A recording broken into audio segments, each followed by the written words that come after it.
seen a film that made your heart sigh? Yeah. Hey. Well, yeah. Goonies never say die. You know what time it is. We got horror suspense. Listen, Kevin Trav digging in the bin. Dirty Dancing in Encino Man. You never know what you'll find in Uncle Doug's bin. What's in the bin? Yeah, Uncle Doug's bin. He's got all these flicks from way back when. Marty McFly in the DeLorean.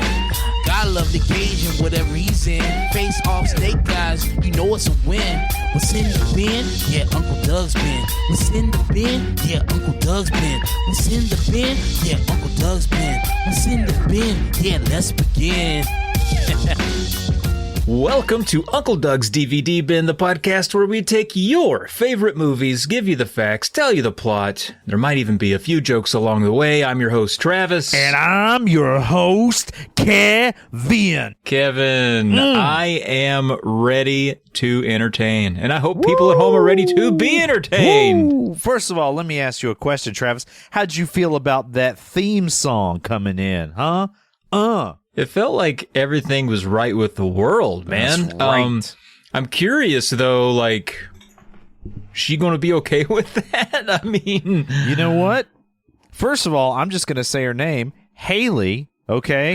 Not Haley Bechtel, LLC, all rights reserved. I'm not saying the whole thing, Travis, okay? You said it, you did. Well, I mean, just as an example. But Haley, let me tell you this, all right? He's been... just running us through the gambit of things on this podcast, Travis, and we're not going to do it anymore. You know what? We got our old theme song back. We're not doing any of the segments or things that she added. Meditative moment. Whew, it's out the window, Travis. We're not even going to meditate, Kevin. Now, that was the one thing I like to do. I know. It locked me in. I understand, but we can't do it out of spite. Okay, because Kev, it locked me in. Okay, how am I going to get locked in? Okay, hold on. We'll just do it right now, and then I'll cut it out of the episode, and she'll never know that we did it. Okay, hold on. All right, you feel better, Travis? You know what? I'm glad you did that for me. I am locked all the way in now. All right, thank you so much. Yeah, you're locked into defying Haley. Right, because this is our podcast. You know what, Travis? That's right. I got another little something for you. I think it's Uncle Doug's, but he left it to us while he was on the walk. Right. Yeah. And I got another present for you, Travis. Okay, you're gonna like this. Yeah. Go on, say a bad word, Travis. Go on, say one.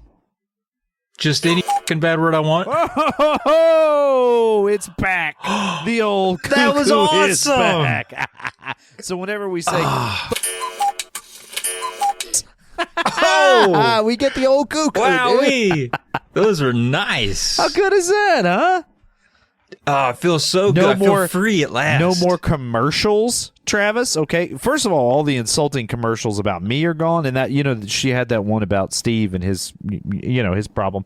And then we're not doing that. We cut the commercials out, Travis. I liked the ones I had. I'm sorry yours made you feel bad, Kev. You are handsome and stuff. Yeah. Yeah, well, anyway, we're fighting, Travis. I was just saying, because I did try Holler Shield, and they did a lot for me and my family. We got my daughter covered. Now we can get 2 trampolines side by side, and we don't even have to have the sides on them. Huh.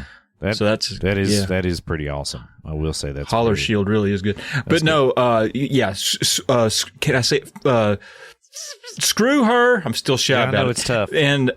And I'm glad Harvest Black is back, and I'm glad that we're moving on as 2 guys doing podcasts like America wanted it to be. We're just out here freeballing, and we don't need any oversight because, gosh dang it, it's our uncle's bin, and he might be dead. I don't know where he is. I haven't heard from him in a while either, but he ain't dead. I think you would feel it. You would know, like a disturbance in the force. But, Travis, the important thing is this is our podcast. She can own it, maybe. I mean, we had that guy look at it, and it seemed pretty legit. But this is our podcast. And you know what, Travis? She can't fire us, can she? No, of course she can't fire us. I mean, how could she do that? Well, how would she even enforce that? I mean, we're the only ones that know where the bin is, first of all, okay? Yeah. And when Uncle Doug comes back and finds out we weren't here, that'd be crazy, right? No, we cannot be fired. This is our show. Was she going to replace us with some bozos? She can't do that. This is our show, Travis. Up top, high five. High five. Yeah. Pow. Yeah. Ooh, I am fired up, Gosh. dude. I am fired up. Your to hand have was so our- damp it didn't even make a noise. Yeah, I'm sweating because you nervous? Nervous about it's rebelling against the establishment makes me nervous. But I was going to say, staging a rebellion really does make me a little bit sick to my stomach. All day long, I was worried about this. yeah, but we got to do it, Travis, for the good of the show and for the good of our well-being. You know what I mean? Yeah. All right, so That's right. this is our show, and she can't take it from us. All right. Well, and also, man, I'm fired up. Travis, you know why? Oh, why? We're doing Gladiator. Yes! One That's of a good the one. most bad A movies of You can say it, all Kev. time. Yeah, It's a badass movie, dude. I wanted to build up to Yeah. it, but yeah, the way you hit I it, know, it just sorry. made. I mean, so many quotable lines. I'm so many sensitive on the great end scenes. after weeks of having to deal with that terrible cuckoo. I can't handle it. I got to let him fly. I know. Just do what you got to do, man. Do what you got to do. Okay. You know, I mean, you're talking about a movie, number one, that has a great epic scope and scale. But you remember that one scene where he's fighting in the gladiator pit and he stabs the guy with the one sword and then he stabs the guy with the other sword and then he just walks away and the two swords are hanging out of the guy and then he takes the swords out of him and like chops his head off? Dude, Yeah, that's cool. come on. Come on, That's cool, man. Come on. You That's should awesome. watch me. I slice my apples like that. Do you use two knives and you just stick them in there and kind of walk back a little bit? And then, Yeah, I get two paring knives, right. and Uh-huh. I give them the old what for. Does that Yeah. make the apple taste better or just? No, it's just cool, man. Yeah, It's just real cool to do that. dude. Yeah. I bet Tracy's like, I want to see you do that to that apple again. She says it makes quite a bit of a mess. I often miss. Oh, you didn't. Yeah. You left that part out initially. Well, yeah. Of course, it don't sound as cool if I say I miss a lot when I do it. Yeah. I'm not going to tell you that. Well, anyway, you still do it, don't you? And it's awesome, isn't it? Yeah. Yeah, doing it right before we got together here. But yeah, no, I love this movie. It's a great movie. How 7-8 hours is it? It's good all the way down. I should say, for all of the listeners of the show at home, we watched, because it was the one in the bin, the extended edition of this film. So we're going to go over some extra bits that might not be in the theatrical release, nay, the made for TV edit. It's definitely not going to be in there. So, you know, just be warned. This was the extended edition again, because you know what, Travis? We do what we want, don't we, do? Can't tell us what to do. We're free spirits. Ooh, our show. Have you seen the extended version before? I think I own the extended edition as well, but it had been some number of years since I'd watched Gladiator in general, let alone the extended edition of it. So, you know, it is funny that I knew the movie or the theatrical cut well enough that I was like, oh yeah, this scene here where he's saying X is added or whatever. So it is kind of fun that way. I don't know if I did or not, but I will say nothing seemed unfamiliar. So if it, maybe it was a smaller something that was added in. I don't know, but it seemed like it was all familiar to me. Although, again, I watched it 20 years ago. Well, they added like lines back into the scene, and like they added back in. There's a scene that she explains, like for example, how Commodus is paying for all of the games, and he's basically selling off all the grain stores for the future. All the grain. That's not in the theatrical cut. So just as an example of something they kind of added back in, that actually does add a little more to the story and texture. That's kind of interesting. But speaking of that theatrical version, Travis, this film was released on May 5th, 2000. You remember the year 2000? In the year 2000. Yeah, I remember that. It was so good. Directed by Ridley Scott, written by David Franzoni, John Logan, William Nicholson, starring Russell Crowe, Joaquin Phoenix, and Connie Nielsen. And some other people. Richard Harris. Richard Harris. I can't say enough about how much I love Richard Harris. in this movie, or is he plays a similar character in the Count of Monte Cristo film with Guy Pearce and Jim Caviezel, and there's something so magnetic and interesting about watching him. There's just some people, some performers that are just infinitely watchable, and he is one of them. He is. I like him quite a bit. I like him a lot. He really gives me some, I don't know, he's a nice old wise guy. I'm like, will you be my granddad? Yeah, he won't be, though, because he's dead. Yeah, no, he's dead. He played Dumbledore, too. I actually liked him better as Dumbledore than Michael Gambon. I thought Michael Gambon was good. I just think Richard Harris had more of a warmth that Michael Gambon as that character just didn't have. So. Michael Gambon was the first one? No, he's the second one, after Richard Harris died. Oh, Richard Harris died, yeah, okay. Yeah. No, that's fair. So, yeah, Travis, in addition to you helping me stage a coup to take back our own podcast, another thing that I like about you, Travis, is the 6 degrees of Texas Chainsaw Massacre. You know how much I like you, Travis? I'm not even going to describe what this segment is. Oh, great. I love that. That's awesome, dude. You know what else I love, though, and kind of miss a little bit? Can I tell you? Yeah, I kind of miss the flute. In the others, you're right. I'm glad it's gone. I like the flute too. It's good. I liked the flute. I already have. I've always said I like the flute, and honestly, she's got a good voice. I know, and she kind of makes us sound like little rascals and everything in the theme song. But you know what? Still, I hate her. Yeah, she's dumb. Yeah. Sorry about that. I was waxing or whatever you call it. Yeah. Bad A connection. All right, there's bad A's in every movie we've seen. Probably every movie ever. Every movie's got to have at least one bad A in it. At least the one. Yeah. We got a bad A connection. Patrick Swayze, you remember him, right? I remember him. Yeah, I remember him. He's good. Yeah, he was real bad A in that movie, and he was in a movie that I'm sure you've seen, given that you're a Swayze head, but I've not seen it. This is called Uncommon Valor, circa 1983, with a one Gene Hackman. Well, that's my guy. You mean you haven't seen a Gene Hackman movie? And it's a Gene Hackman and a Swayze together. I think I'm going to have to scour the bin. This is probably sticky one at the bottom, but it'd be nice if that was in there. Yeah. Patrick Swayze was with Gene Hackman in that one, who was in, Gene Hackman was in The Quick and the Dead with Russell Crowe. So there you go. Swayze to Crowe through the Hackman. It's not the love. Man, I love The Quick and the Dead, dude. That is such a good movie. You got Sharon Stone, Gene Hackman, Russell Crowe, Leonardo DiCaprio. Dude, that's a cast.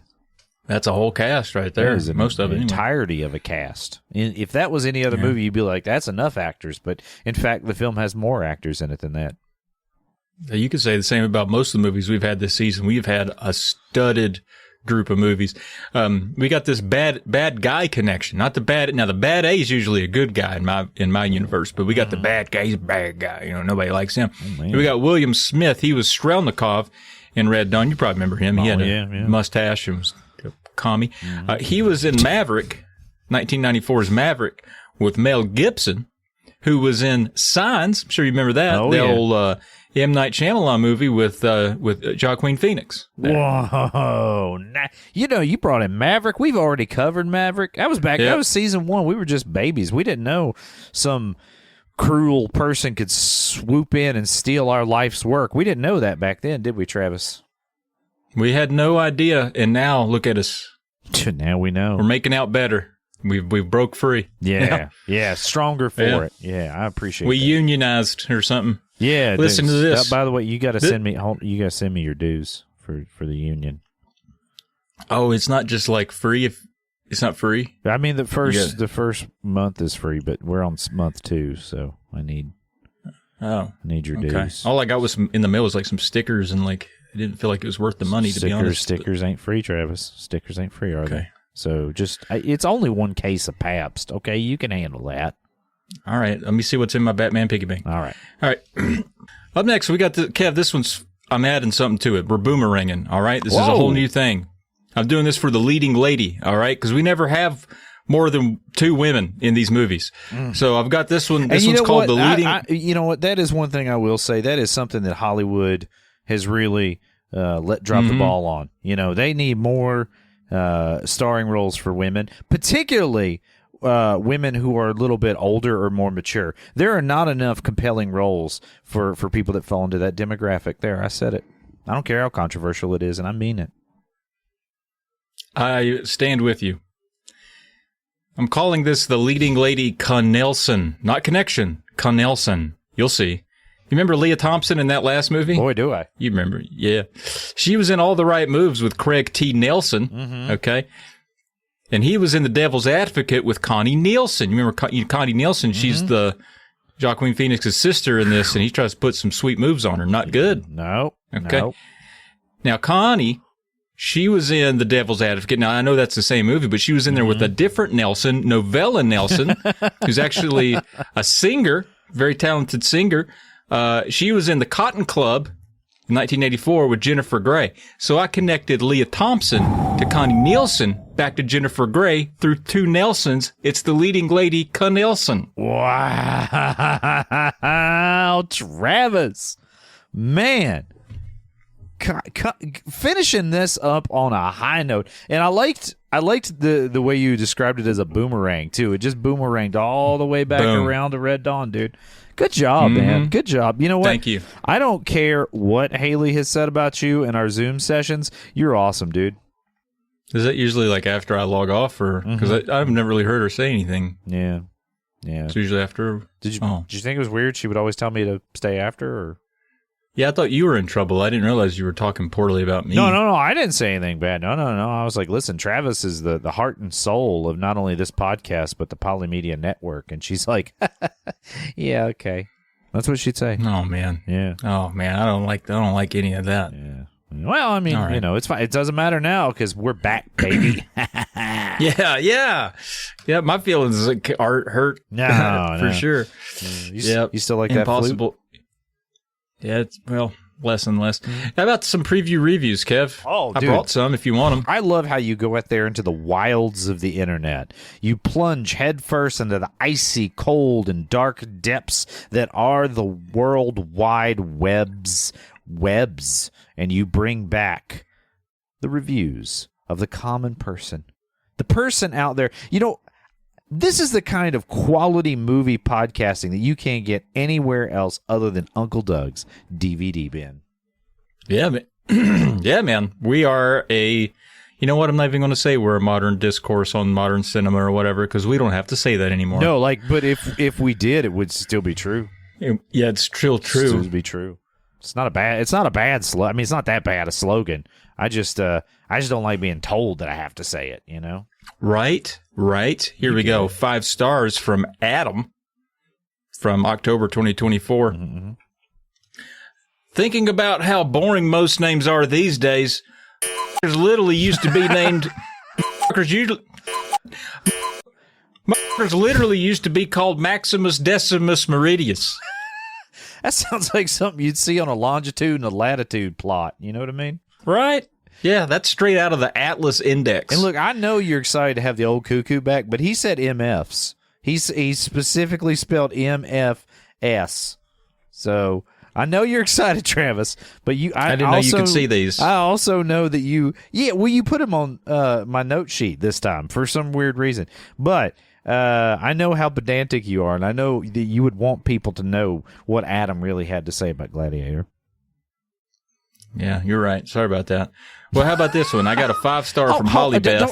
Travis, wait a minute. It felt like that took a little bit of wind out of your sails. I don't want it to take the wind out of your sails. What I want it to do is to put more wind in your sails, knowing that your boy Kev has got your back to help you follow through hard and strong with the salty, wet waves of the sea to get every fine detail correct on Uncle Doug's DVD bin. Okay.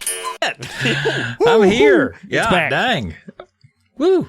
I'm going to take my shirt off. I'm starting to sweat. Yep. Anyway, we got a 5-star from Holly Beth back in 2016. 10-year-old review here that just says, I was entertained. I'm glad she answered that question. That was the question. It is left hanging in the film. Are you not no one really entertained? speaks up on that one. Yes, I am. Yes, quite, in fact. Then we got another 5-star from Teddy, February of last year. I bought the costume from Russell, and sometimes I put it on. He did. I don't know if any of the costume pieces from this movie were part of it, but he did an auction of a lot of his movie memorabilia from films that he's been in to help pay for his divorce. Some years ago, it was something called like The Art of Divorce or something like that, an auction with Russell Crowe. So like I know if I remember right, at least one of the items was his jock strap from Cinderella Man. Was one of the items. So yeah, no thanks on that. So I don't know how true this comment is, but it could be very true. It could be true. Sometimes I put it on. Heck yeah, go Teddy. All right. Then we got people mailing it, Kev. You know how they are. Oh yeah. And we got a 3-star here from a Patrick back in September of 2020 who says, "I'll be yawning until the Pirates of the Caribbean score kicks in and they all kill each other." But there is a little bit of Pirates music up in this. It's good though. It's yeah, good, I mean, I do a waltz to it. Just to circle back on Russell Crowe's jockstrap. It was please, yeah. The Art of Divorce. Yeah, his auction was in April of 2018. All right, so you too could have owned his jockstrap, Travis. Who's to say I don't? Who's to say I don't? Fair enough. I don't know who won it. 3.5 are here from Anna back in 2021 who says, "Just guys being dudes." Travis, you've been to many a dude gathering. Has a gladiatorial bout ever broke out?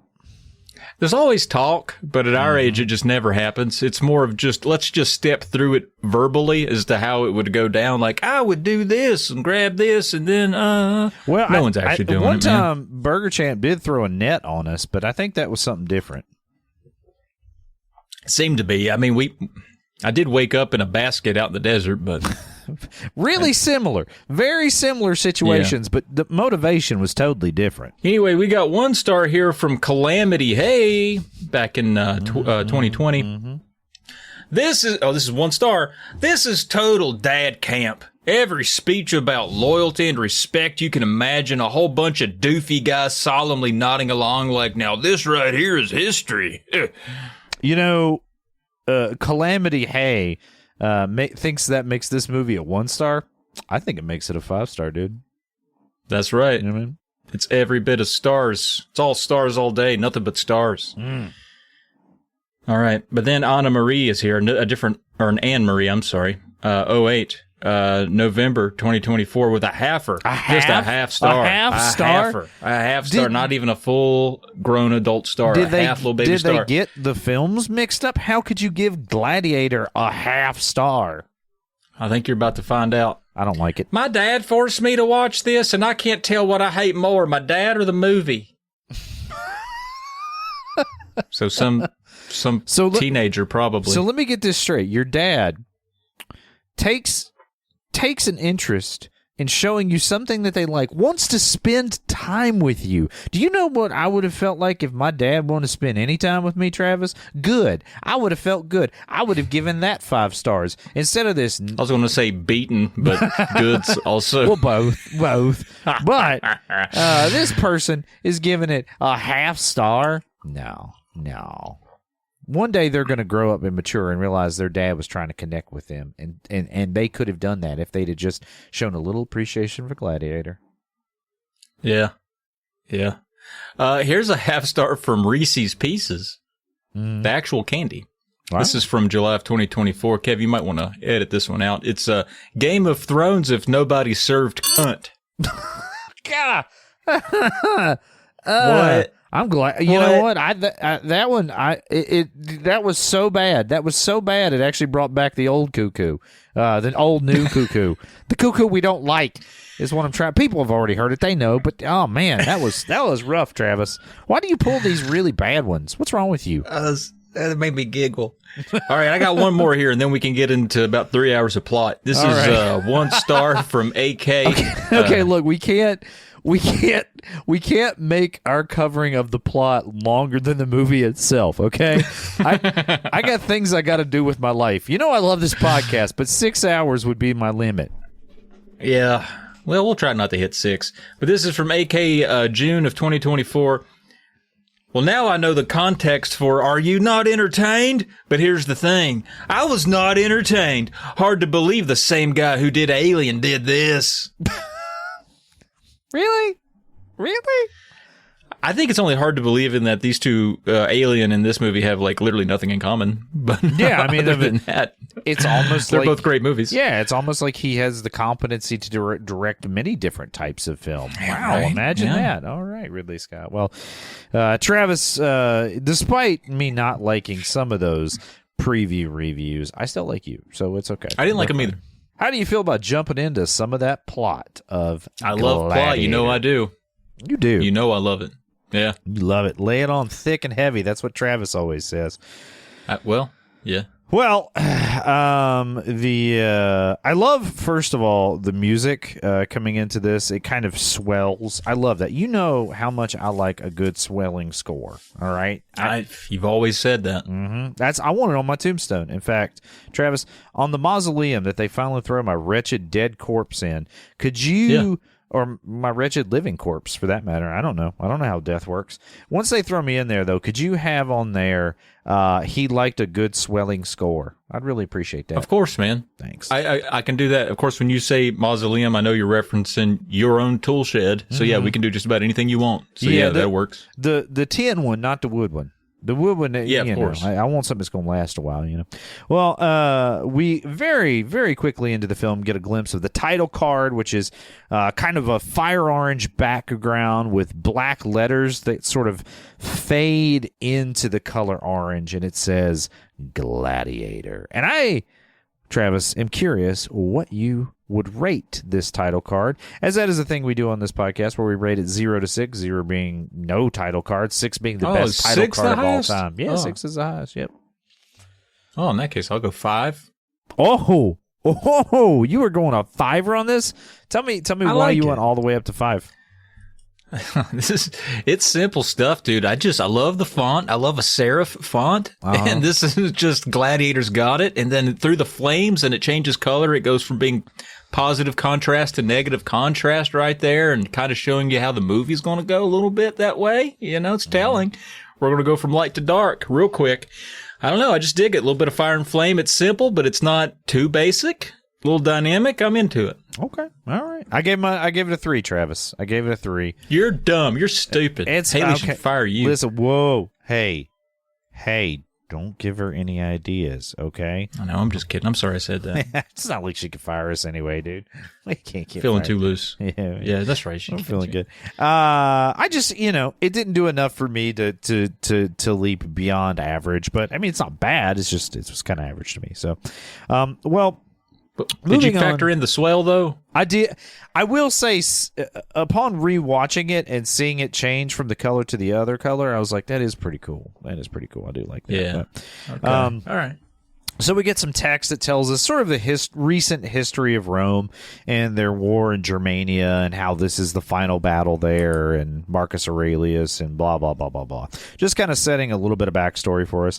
The very first thing we see, which is going to be a recurring cinematic in the film, is Russell Crowe's hand sort of waving right over the top of some tall grass, probably a grain, probably wheat or barley or whatever. Caressing some wheat. Gently caressing the wheat. Dude, have you ever done that? Like, just gently caress tall grass? Oh, so good, dude. I'm all the time doing it, man. Yeah, it's so good. If you haven't caressed tall grass, just stop listening to this podcast and go find some tall grass, then caress it, and then come back and listen to this. You'll take a new appreciation.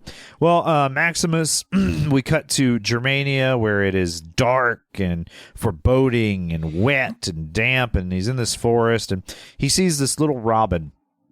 And he kind of smiles for a second as it flies away. And I don't know if you notice, it shares the same color as those amber waves of grain, dude. So he's watching. Oh, okay. So I think he's watching that wonderful memory of home fly away as he sinks back into his current reality. A quick fun fact about like birds. This. He does. Yeah. Also, it can be both, Travis. It doesn't have to be a but. It can be also. But also. Fun fact about this particular scene: the forest that they're filming in, they were going to do a controlled burn in it anyway. So for this battle scene, Ridley Scott worked it out where he could just burn some of the forest down. So there's a ton of fire used in this. It's like, all right, that's pretty cool. I like that. That's why everybody's soot covered, and everyone here died 20 years sooner than they otherwise would have. That's probably true. Well. We do see this battlefield scene sort of playing out, and the music's continuing to rise and build. We see Richard Harris as Marcus Aurelius for the first time, and we know he's somebody important. We'll get to know a little bit more about him later, but and it's kind of, that typical thing in the opening of a film, a lot of little quick shots and that sort of thing. So Maximus greets his men, and they smile and respect him. It must be nice to walk around and people respect you. Yeah. No idea. I can't relate at all to anybody in this movie. Same. But they seem basically a superhero tale. They seem to really like him and respect him. I will say, and this opening does a lot of things right. Like it introduces you don't have a ton of dialogue, so you're not bogged down with that. It sort of introduces all of the characters. We know a ton about them from just seeing them interact within the world.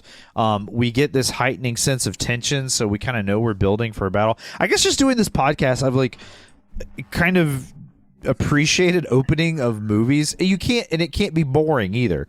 You got to think the movie opening's got to be enough to get you interested. It's got to give you some exposition. It's got to make you care about, or at least be interested in learning more about the characters. And this movie does it exceptionally well. It seems like, and I could be out of bounds saying this, I'm no cinephile, but it seems like a very textbook movie in a lot of ways. Mm-hmm. It does so much purely right by the standards of cinema at the time that it's almost like a culmination of an era of filmmaking. It's right on the cusp of a lot of CGI. They work some of that in here, but they don't overdo it. A lot of it's practical, really good acting, really good storytelling. It's good action. I feel like it really all comes together, and it's setting the stage up nicely here in the opening. It does. It checks a lot of boxes. Well, moving along, Maximus and Quintus, who's kind of like his dude, his bro, his right-hand man, discuss tactics and the missing messenger that they sent off to contact the Germanian tribes. Who then, promptly enough, rides back into camp, but he's headless. He ain't got no. Well, he's got the head, but it's detached from his body, and the very large, very strong, burly. Well, I assume he's strong because he's big and burly.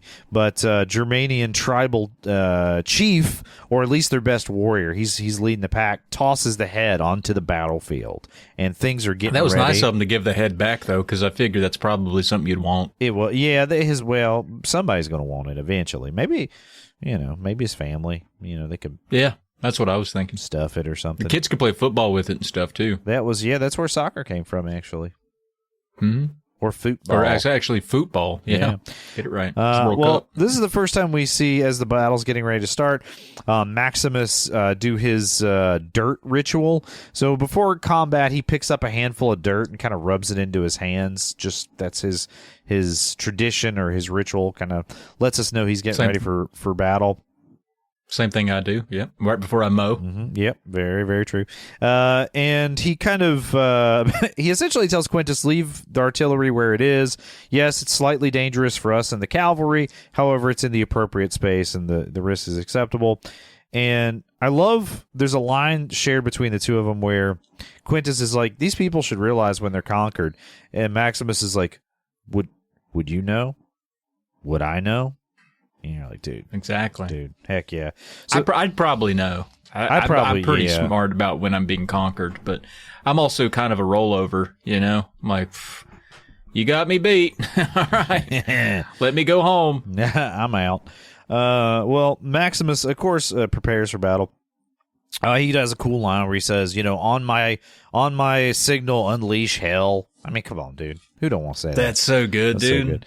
And we continue to get a build to battle. Maximus talks up his troops that are riding into battle with him, and they're kind of like off. I guess they're going to flank the enemy, rather than being with the main force.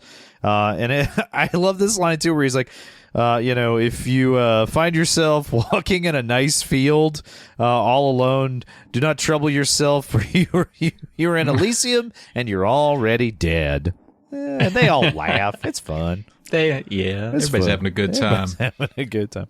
Well, signal arrow gets fired and the battle is on, and it's lots of chaos. It's a battle scene. There's fun action kind of happening, everywhere and anywhere.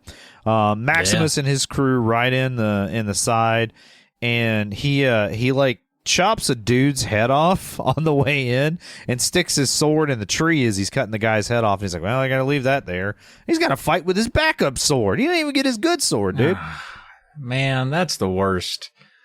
Yeah. Well, he ends up also losing his horse. Unfortunately, he doesn't have a backup horse, so he.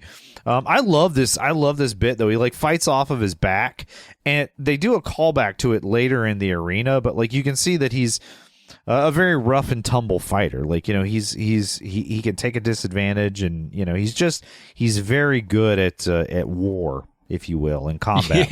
Yeah, he's been practicing. Yeah. He ends up obviously escaping. He has a little moment where he's like back to back with one of his troops, and they almost kill each other. And he's like, nah, just kidding, JK.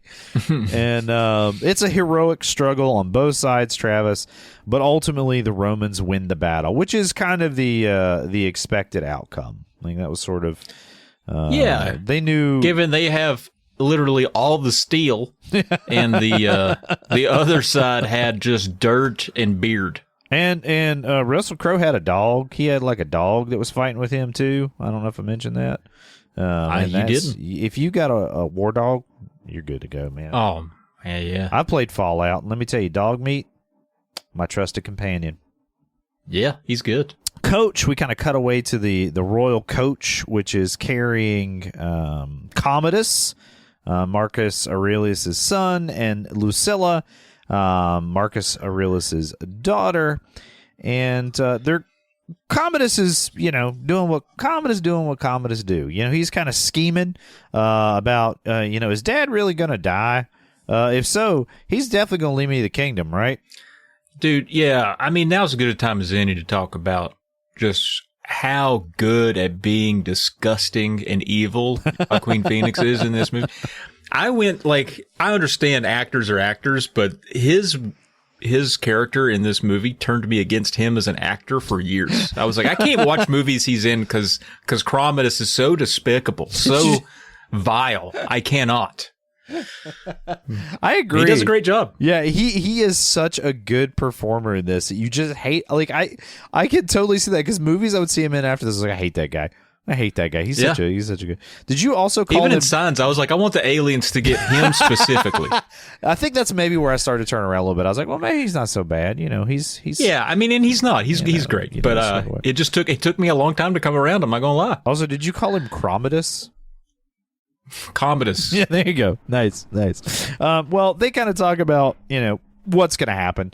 Essentially, if he is inherits the title from his father. Did you say elected? Yeah, I did. That wasn't the right word at all, was it, Travis? In the next scene, they get to the main camp and find out that the primary force is on the front line. So Commodus gets his horse and heads for the front lines. Yeah, right. No, really, dude. He's a tough warrior. Well, back on the main battlefield or the front lines, Maximus is retrieving his sword. We see his first interaction with Marcus Aurelius, where Marcus is like, all right, well, what can I do to, recognize you and your valor? He's like, I just want to go home, dude. Which is kind of the way, whenever I'm at a party and I've been there for about an hour, I'm like, I just want to go home, dude. I got PlayStation waiting on me at home. I got PlayStation. Just get on back. I got PlayStation 1, 2, 3, 4, and 5, dude. I got all the numbers. They're all waiting on me. And there's a great little bit of dialogue between them where Maximus is like, who's left to fight? And Marcus Aurelius is like, there's always somebody left to fight. There's always somebody else.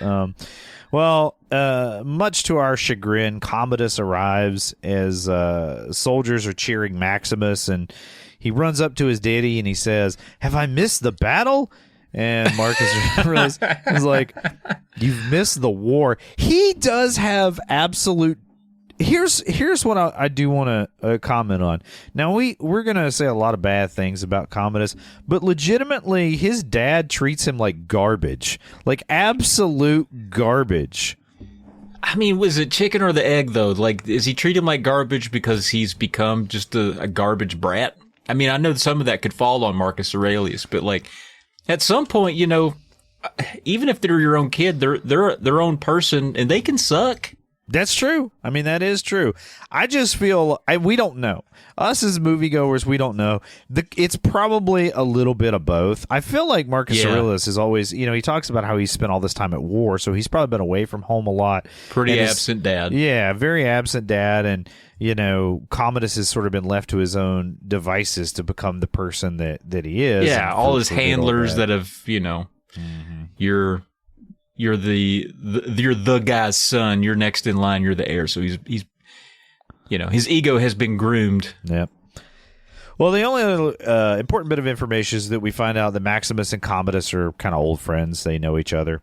Well, in the next scene, Maximus is walking through the wounded tent. I guess the medic's tent or whatever. Did you say great. Maximus and Commodus were old friends? Yes. Would you call them old friends? I think they literally call each other old friend. I don't know. I feel like that's just platitudes. I don't think they like each other. I don't.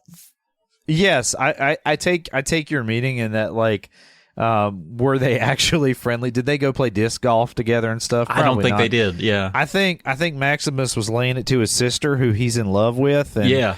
I think anything that he's doing is ingratiating himself to Maximus, who he sees as sort of useful to him, right? As this guy that holds the respect of the army. So, no, I don't. I just can't see, like, Maximus inviting Commodus out to go sword skeeting. You know what I mean? No, he's not. Did you say what?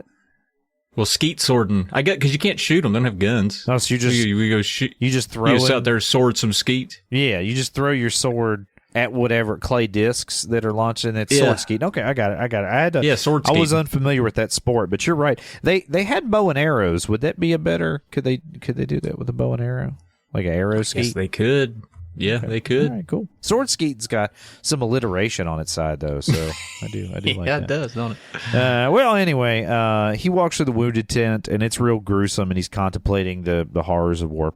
And then he goes to the party tent, which frankly, that's the first one I go to. Way better tent. Yeah, way better tent. Everybody's having a good time, cheering on the victory. But it's also a lot of the people that have not fought in the battle, right? You know, you got senators, all the robes, all the robes, right? Exactly. You know, the rich folk, as well as Marcus Aurelius is in there, and there's a little bit of dialogue here.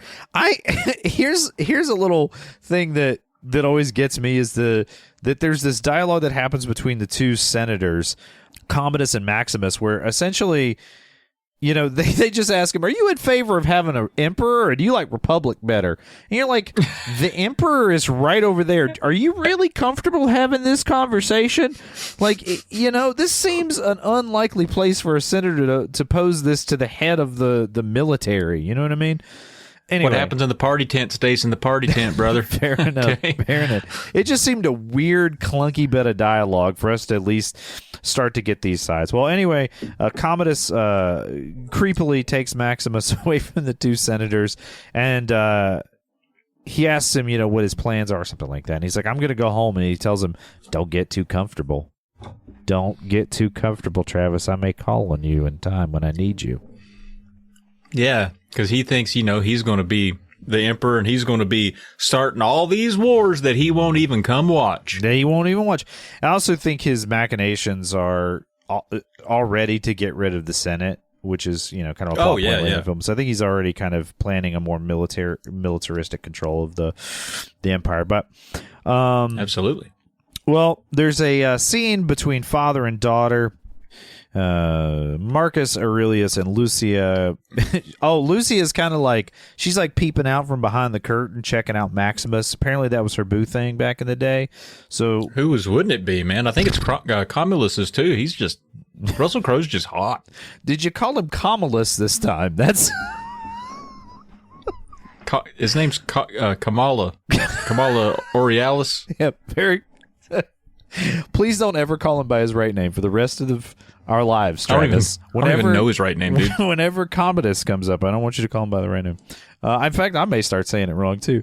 Anyway, they have a kind of a fun little bit of dialogue here where he says, what a Caesar you would have made. You would have been strong, but would you have been just? And she says, I would have been what you made me to be. Woo! Oh. She just as quick-witted as her daddy, ain't she? Yeah, but like, what? So like, what? so like, what's the answer then? Like, is that good or? Yeah, well, I think that's a very politic answer, right? And I will say too, Maximus says he's not a politician, but he gives some very politic answers in order to not answer the questions about are you in favor of an empire or emperor or a senate, that kind of thing. After the scene with father-daughter, Maximus is kind of walking around camp and he sees shirtless Commodus practicing his sword fighting. I like this scene. I like the cinematography of it.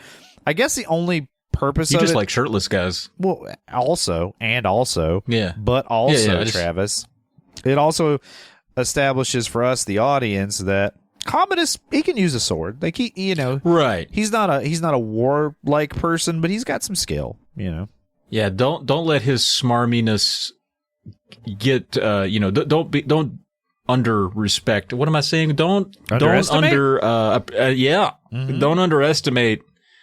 him, even though he's a bit of a wiener.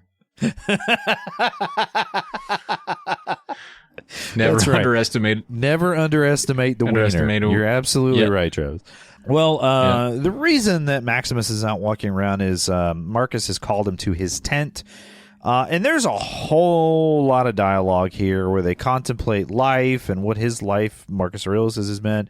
He says, we've been at this battle, this war, and what is it all worth? And so Maximus doesn't like to hear that, the whole war is kind of fought for nothing. But they continue to talk, and Marcus Aurelius is contemplating his life, and he wants to be remembered as a moral person. He's like, how will I be remembered? As the philosopher or the tyrant? He says tyrant isn't a bad thing, but that's a little bit anachronistic because tyrant wasn't considered, number one, they knew that word necessarily, but wasn't considered, it just meant like the guy in charge back then. It didn't have a tyrannical. Didn't have like a negative connotation. Exactly.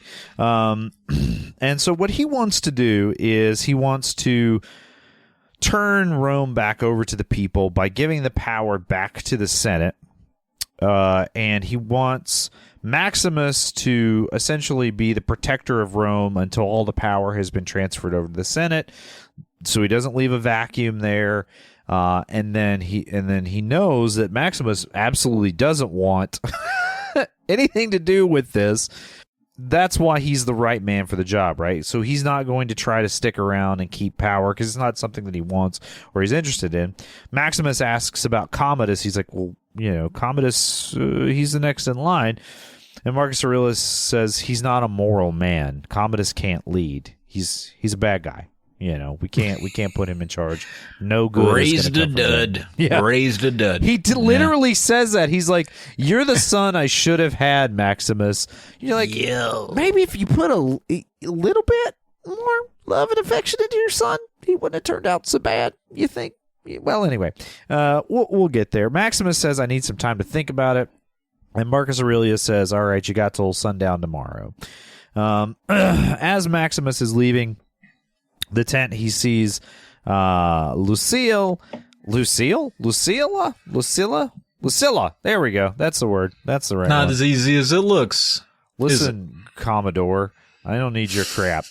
Anyway, he sees Lucilla, and she just there's a little bit of antagonism. You get like that was kind of their flirty dynamic back in the day they antagonized each other a little bit, and she just wants a friendly conversation, really. She's like, is it so bad to see me? And then I love this line, dude. I say this sometimes just because it sounds so bad. Here's your line. I want you to say, Travis, you're going to say to me, is it so bad to see me? Okay, go ahead and say that.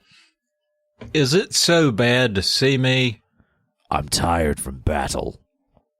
Come on, dude. I'm tired from battle? Come on, dude. You say that after just a hard Tuesday at the Y. That's right. Just Nice, I'm tired dude. from battle. It's like, hey, could you walk the dogs? I'm tired from battle. Already told you. Well, anyway, they bond a little bit over having sons of the same age, and he kind of walks away. In Maximus's tent, he's praying to. He's got little effigies of his son and wife, little wooden figurines that he has on a little altar, and he prays to the gods, and he talks to the figurines of his family as a way to feel connected or remember them, that kind of thing. And he calls over his. And I don't know if Cicero is just like his PA, his personal assistant, or if Cicero is like indentured or a slave. I don't know what Cicero's deal is. I have a feeling I don't either. He's not a slave because later on in the film he moves fairly freely. So I'm gonna go with that he is just his servant or somebody who works for him basically. But he asked Cicero, does he find it hard to do his duty? And Cicero says, well, sometimes I get to do what I want, and that's cool. You couldn't give that guy a little bit better dialogue than that? Okay. Well, Maximus kind of just tells him, well, we may not be able to go home just yet, my friend. Well, we cut away to Marcus Aurelius's tent, and Commodus arrives, sort of full of himself. We know there needs to be an inciting incident that makes this movie interesting. The political intrigue's getting a little thin for us at this point. Well, here's another instance where Marcus Aurelius is just like the worst father. He sees his son admiring a bust of himself lovingly, and then he walks out and he's like, are you ready to do your part from Rome? Because you're not going to be the emperor, you stupid idiot. Dude, You don't get the he doesn't even soft land it. He just hits him right in the face with it. Dude, I was so I guess I admired it. I was like, dude, I don't have the confidence to deliver news like that to a stranger, much less my own son, who really thought he had the spot. He thought he had the job. And I'm like, listen, it's not you. It's somebody else I like better than you, my son. Yeah. And then it gets juicy and dramatic here, Travis. Because Commode Face starts getting violent with his father. He does. It is not welcome news. And you wonder too. Marcus Aurelius is supposed to be, we get a little bit of hint that he's this great thinker and very smart. It's like, why did you tell Commodus by yourself? Why don't you have like one or two people in there that would hear your plan so that there would be other people there? I guess maybe he thought he could use that gentle touch of his and just Commodus would get upset. Like, I don't know what he was thinking, but Commodus starts to whine and then just murders his father. And he murders him. And he actually... He has some legitimate gripes here. Now, we're going to say, again, a lot of bad things about Commodus. There's no redemption for him. He's a bad dude. But he says, you once sent me this letter that listed out all these virtues. And as I read it, I realized I didn't have any of them. But I do have virtues. Like, I do have some value. And Marcus Aurelius is somewhat moved by this. And he's kind of on his knees apologizing to his son, saying, listen, your fault. Even his, like, efforts at reconciliation with his son sound like this.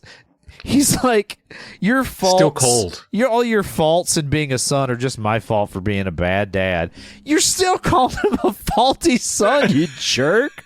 Like, even in that. So, Commodus grabs his head and basically suffocates him in his tummy. Like, he holds his father's head to his tummy and suffocates him in his tummy. So, there are no real visible signs of murder. Now, that's going to be important in a little bit, Travis.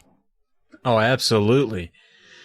I hate Joaquin Phoenix so much. Is that how for you say what his he name? did to Richard? Joaquin Phoenix? John Queen Phoenix. Is that right? You're on it, dude. God, I love the way. Have I ever told you how much I like the way you say names? Thanks, bud. Yeah, it's good. Well, appreciate you, Clevin. Well, in Maximus's tent, Maximus is awoken by Quintus, and he's told the Emperor needs him. And of course, he wakes up and he's got the knife ready, so like he's expecting trouble. You know, Maximus don't play around. You know what I mean? I would not want to be that guy's alarm clock. I would not either. Yeah, poor Cicero. He probably throws pebbles at him from across the room. That might be what's wrong with Cicero's face, dude. Yeah, the actor that plays Cicero too many times has a wicked scar all the way across his face. Sorry, I don't want to I'm not trying to be rude to the actor. I didn't know if that was like character makeup or if that was the actor's face. No, that's really his face. Then yeah, that's really his face. He's a lovely man, and I hope he's well. He was. I can't remember the actor's name. I mean, it's been a benefit for him, I'm sure, in casting and stuff to have a really distinctive feature. It probably has helped him more than it's hindered him in his career. So he was on Sons of Anarchy too. He was really good on that show. But anyway, Maximus is called to the Emperor's tent, and when he opens the tent flap, Commodus is standing there, and he says, "Father is dead." Uh-oh, Travis. How'd you know? Well, because he's standing beside his dead body, one, but also because he murdered him, Travis. I know. I was just saying, like, you said, yeah. I mean, she's suspicious. Mm-hmm. Indeed, he is quite suspicious. And Commodus, after a moment, Maximus goes over to, the body of Marcus Aurelius and gives him a little kissy kiss on the forehead and, sad.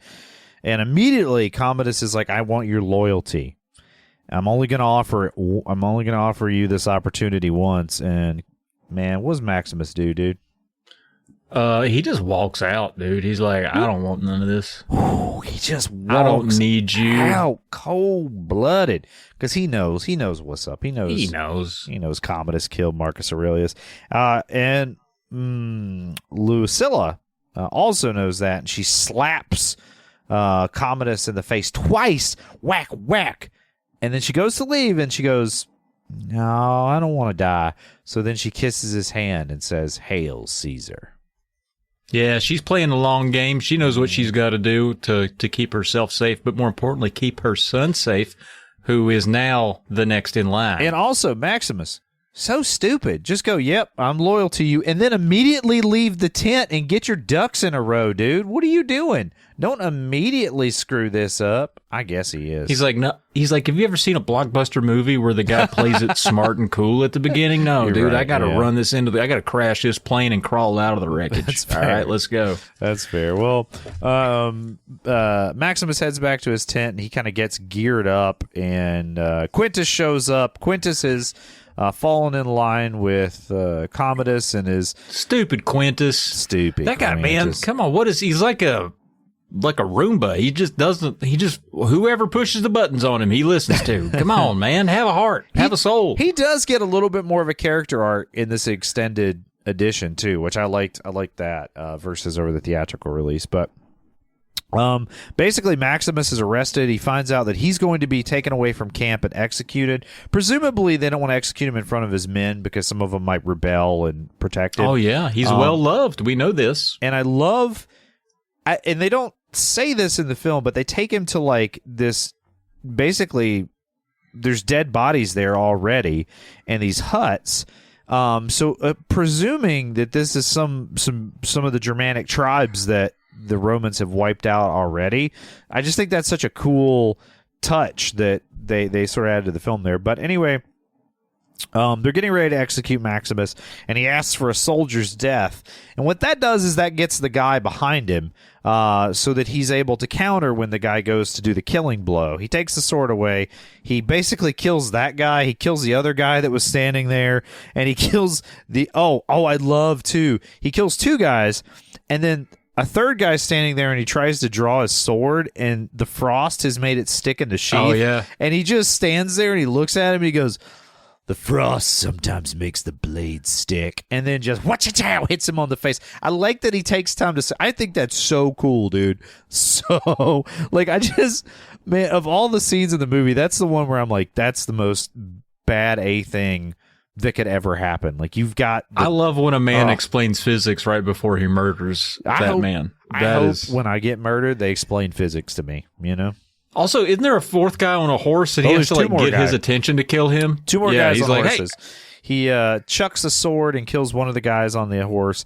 And then he, instead of just sneaking up and stabbing the other guy on the horse, he calls him out and he does like a joust sort of thing. I don't know. He slices the guy on the horse and kills him, but the guy gets a blow on him on his shoulder, so he's pretty badly wounded from that. Has a pretty nasty gash, but he's got to get back to his family because Travis. Not only was he told he was going to be executed, he was also told that his family was going to join him in the afterlife. That's probably all talk. Wouldn't even trust him. Also, luckily, he smartened up this time, brought himself a backup horse. He did, yeah. He grabs two horses and rides off, and he kind of rides hell-bent for leather. Is that the expression? Something like that. Well, he does ride hell-bent for a little bit. Then after a little while, it's kind of like just kind of lazily bent. He's like, these horses can't go that fast. He even stops and makes just camp. swap to the other horse. You have a backup horse. Charge one while you're riding the other. He forgot his charge and block. That's what it is. He forgot the charge and man. block.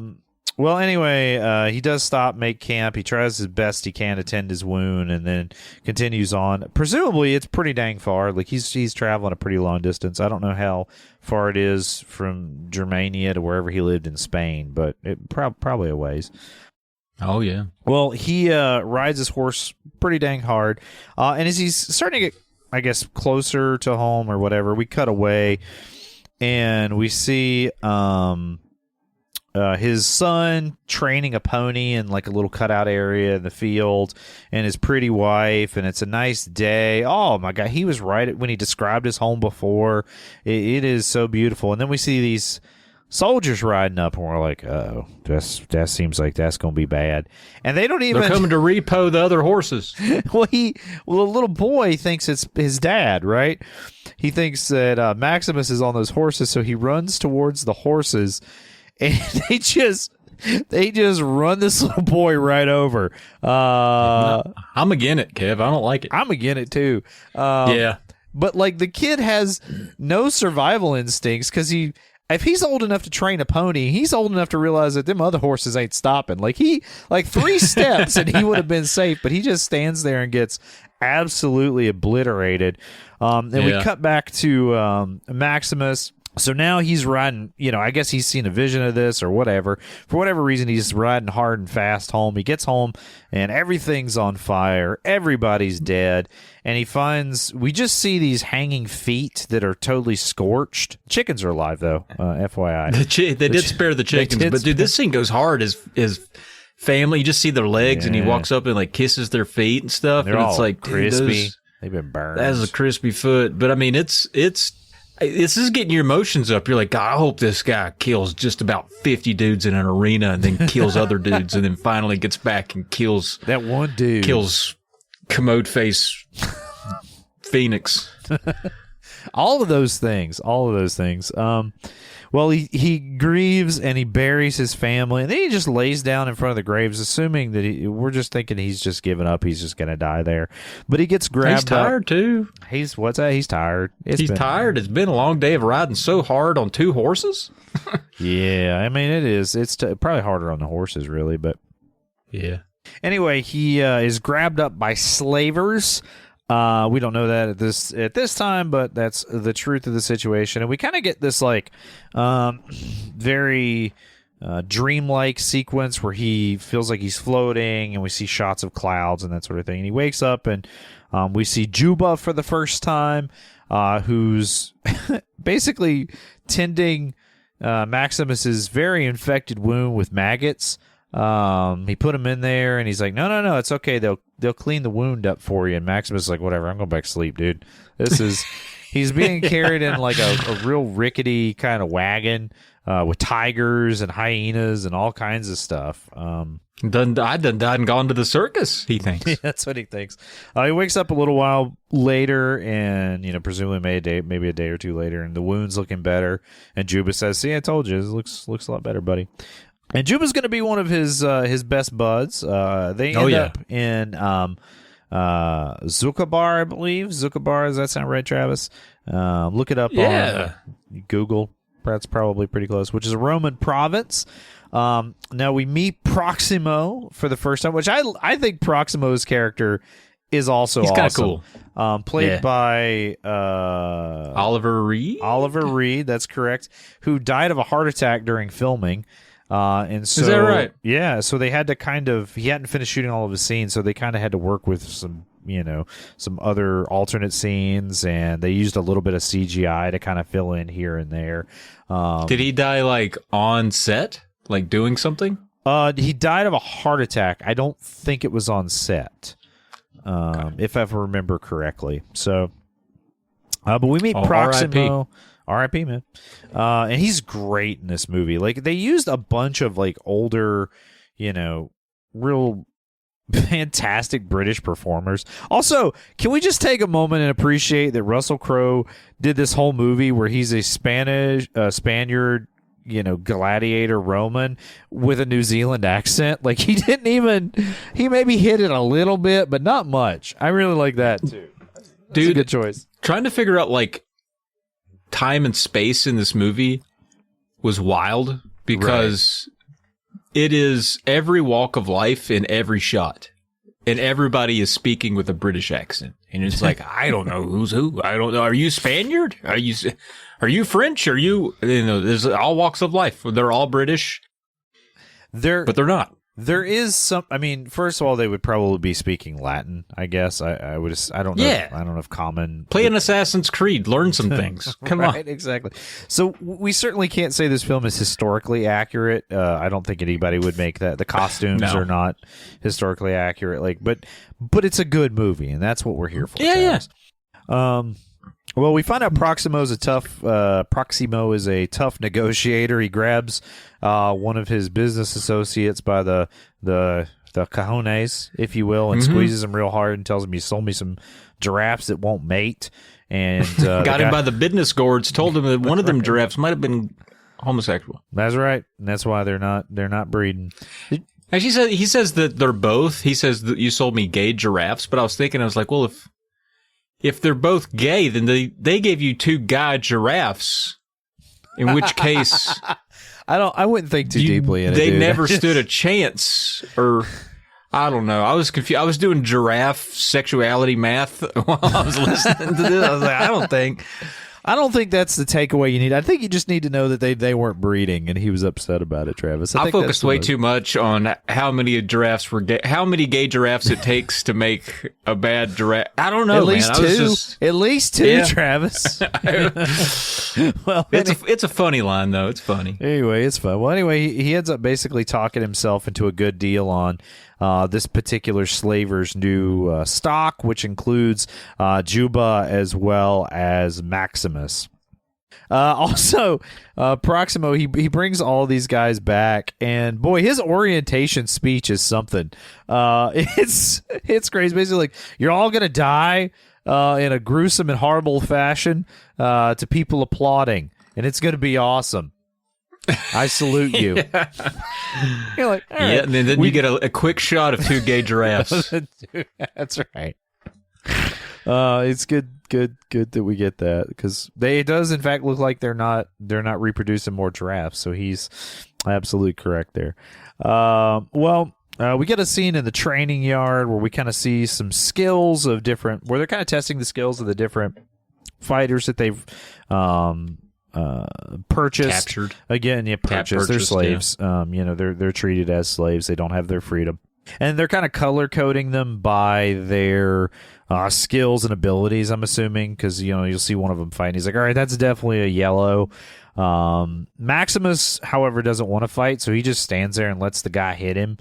Which the guy hitting him is Hagen, who is going to be one of our kind of primary lieutenants of Maximus going down the road. But for right now, he kind of is almost a little bit of an antagonist at this point. Just during these first few scenes, this is added. This is in the extended edition as well. That adds a little more texture to something that happens in a bit, but there's a guy who's a writer or a scribe or something. He's talking about how he can't fight in the arena. He speaks 7 languages, and he's like, well, good that you could. Hagen's like, well, then you can scream in 7 languages. Basically, as they're killing them. Poor guy. And he's like, you'll never. I was thinking the whole time that would be me. I would be the one who's like, I got book smarts. Can I get out of here? Can I get a permission slip to leave? I don't want to die. Well, according to Hagen, he believes he's got what it takes. He's like, you got to kill everybody until they give you your freedom. That's the only hope that we have here, Right, but not each other, which is confusing because as I was watching it, I was like, I don't remember. Do they have to fight one another? But it's like, no, they're banded together trying to survive against the warriors they throw at them. Yeah, technically they're on the same team. Right. In the real world of gladiatorial combat, they may have had to fight each other. Who knows what's going to happen? Probably would have. But in this world, that's not something that happens. We also see Maximus using a stone to just carve his legion marking off of his hand. Off of his arm. Which also, dude, that's going to get infected. That's right below your maggot wound. Okay, and he's hiding that to somewhat, I guess, maybe take a target off of him, or because he doesn't believe in him because it's not, he's been betrayed by that, or what do you think the reason is for doing that? I think those are both very good reasons. I think it, number one, identifies him as a deserter of the Legion, but I think more than anything else, I don't think he cares about that. I think he does not want to be considered part of the Roman Legion anymore. I think he feels betrayed, and that's probably the primary reason to cut it off. Gotcha. So I do like that line though, where I can't remember what is Juba is like, won't that anger your gods? And he's like, yeah. he just kind of smiles. He's like, yeah, it definitely is. I was like, oh, this guy's like welcoming hell. I love it. He's in a dark place. We've all been there. We've been in a dark place. Dude, he's super depressed. Can you imagine? I can imagine. Can you imagine being kicked out of the army or not kicked out of your country because some guy stole your job and then tried to have you murdered, and then they murdered your family, and then you got kidnapped, and you ended up in a wagon with a bunch of other half-naked smelly guys, and they're like, you gotta kill everybody to live. I would be like, God dang, I'm super sad. I just want to listen to Tool.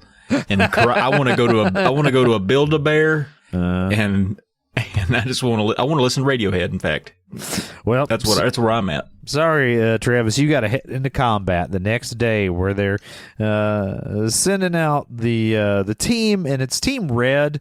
Very Halo. You got Team Red, Team Blue, probably. I don't know what the other team is. There's at least a red team. And Hagen tells Maximus that the gods favor him because the color's red. And he's like, yeah, okay, whatever. Well, they're kind of in the holding area outside of the arena. Now, again, this is in Zuccabar, which is not the big Colosseum in Rome. This is kind of a small affair. This is like the minor leagues. This is like your dirt track compared to your Daytona 500. You know what I mean? I know exactly what you mean. Yep. And Proximo gives a speech before combat to all the gladiators, and he's nostalgic for his time as a gladiator. We do find out later that was how he got his freedom, and he basically says something to the effect of, ultimately we're all dead men. The only thing we can choose is how we meet that end, which is very similar to Maximus's speech earlier to his men, where he says what we do in life echoes in eternity, and we see Maximus from the dirt floor grab a handful of dirt and begin to rubbing into his hands, and we know He's about to mow. he's going to do battle. Oh, he's about to do battle. Yeah, he's going to do battle and mow. Maybe I don't know. Do battle. Yeah. Which do you think? Who do you think's a better speech giver, Proximo there, or the guy at the beginning of the Warriors? Oh, Proximo. Oh, ooh, that's tough because Proximo never says, "Can you dig it?" And I'm a sucker when people ask me if I can dig it. So, yeah, I might have to think about that. Get back to you on that. It's close, isn't it? Yeah, it's very close. Well, as they're waiting to head into their arena, the guy that was the scribe or writer or whatever standing in front of Maximus, and he pees his kilts or whatever, his pants. I don't blame him, dude. Yeah, if it were me, you'd be lucky if it was just pee. I'd be scared. And there's a couple of things. Once the doors open, there's big dudes out there with weapons immediately attacking them. And there's one guy that has like spiked hair, and he just runs right out into a spiky ball, straight to the face. Dude, I mean, that sucks. I don't even know what my strategy would be, but I tell you what, when they open that door, I'm not flying out of it head first. I tell you what, that's him. Maybe he was just like, if I get out there, get it out of the way, just get started, I'm gonna be fine. He had like the same confidence, like when you jumping off a high dive for the first time, you're like, just let's just go, just gotta do it. As long as, if I get wet, it won't feel cold. One of the things of note is that they're chained together in pairs and fighting pairs. So Juba and Maximus are chained together, and Hagen is chained to the scribe guy, who pretty much just screams and gets murdered. And Hagen's like, all right, well, I'm just going to chop his hand off. So he chops the hand off so he's not chained to a dead body, and then he starts swinging it around and hitting dudes with the chain with the hand. Pretty cool, awesome. Dude. Then he hangs a guy on a hook or like on a whatever bone or whatever they got hanging up there. Spike. Dude, it's cool. A lot of the dudes are cool. I was wondering about this though, like the guys they're fighting, are they also like indentured in some way, or are they like just brutes of the army that are like volunteering to murder or whatever? Like, are these guys being punished? Because let them die. They could be slightly better treated, gladiators, basically. They're still slaves, but they're just better treated, and they win more combats because they've got armor and better weapons, and they're not chained to another dude who might be scared. So, but ultimately, some of these like leather and like armored get-ups are a little bit kinky. Oh yeah, I knew you were going to comment on that. It's like we're watching Mad Max, Well, they just leave a lot of like important parts of their body exposed. They'll like cover up their shoulders and leave like all the ribs exposed. I'm like, you're fighting with swords, so you're going to get hit in the ribs. Cover that up. Yeah, but in all fairness, have you ever been to Zuka Bar? It's hot there, man. It's real hot. So I wouldn't want to wear all that much either. Anyway, the most important thing here, Travis, is the Team Red wins. Maximus, Juba, and Hagen survive the combat. So we cut back to Rome. Commodus is riding in a big victory parade. Senators kind of discuss him. We find out Gracchus, this is the first time we're meeting Gracchus. He's going to be kind of our main Senate guy who's going to be in the opposition of Commodus. And we've got Falco, who's basically, he's the bootlicker. He's the butt kisser. Yeah, he in the Senate. Loves boots. He's like, Commodus, them sure is some nice soles you got on them feet. Yeah, he's a little bit creepy too. Also, in this scene, we get to see Lucilla's boy, Lucius, runs up. Lucius, yeah, where's he been? Was he off at space camp? Well, no, he just doesn't. He just didn't go to battle with them. They're coming back from the front lines. He just didn't go with them. Okay, so just to confirm, because this is important later, Lucius and Max, even though Lucilla and Max know one another, Lucius has never met Max. That is correct. Because that's not really all that clear until they meet. And you're like, you guys don't know one another? You know what I mean? Yeah. Later? I would have thought they would have, in my mind, if he, because he knew his mom. Well, in my mind, they both have sons of the same age, so their little tete-a-tete must have been done before Maximus got married with his lady wife, and you know how it is. You're married to. Does your wife really want you running around with your ex? No, that's fair. It's just also confusing too, because I know he was gone for almost 3 years in war, and I thought maybe he got lonely and struck up a little something comfortable with Lucilla. I didn't know. I wasn't sure. Yeah. Okay, but I just to confirm, Lucius and Max have never met. That is so okay.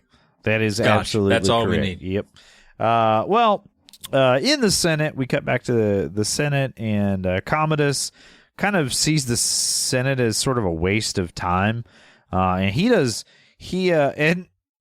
Gracchus is maybe testing him a little bit, or just keeps interrupting him when he's talking, and because Commodus doesn't want anything to do with the bureaucracy or the actual administration of Rome. Boring. It's so boring. And Gracchus is trying to account for people that have leprosy, and he basically interrupts him and goes, "Well, have you ever hugged anybody with leprosy?"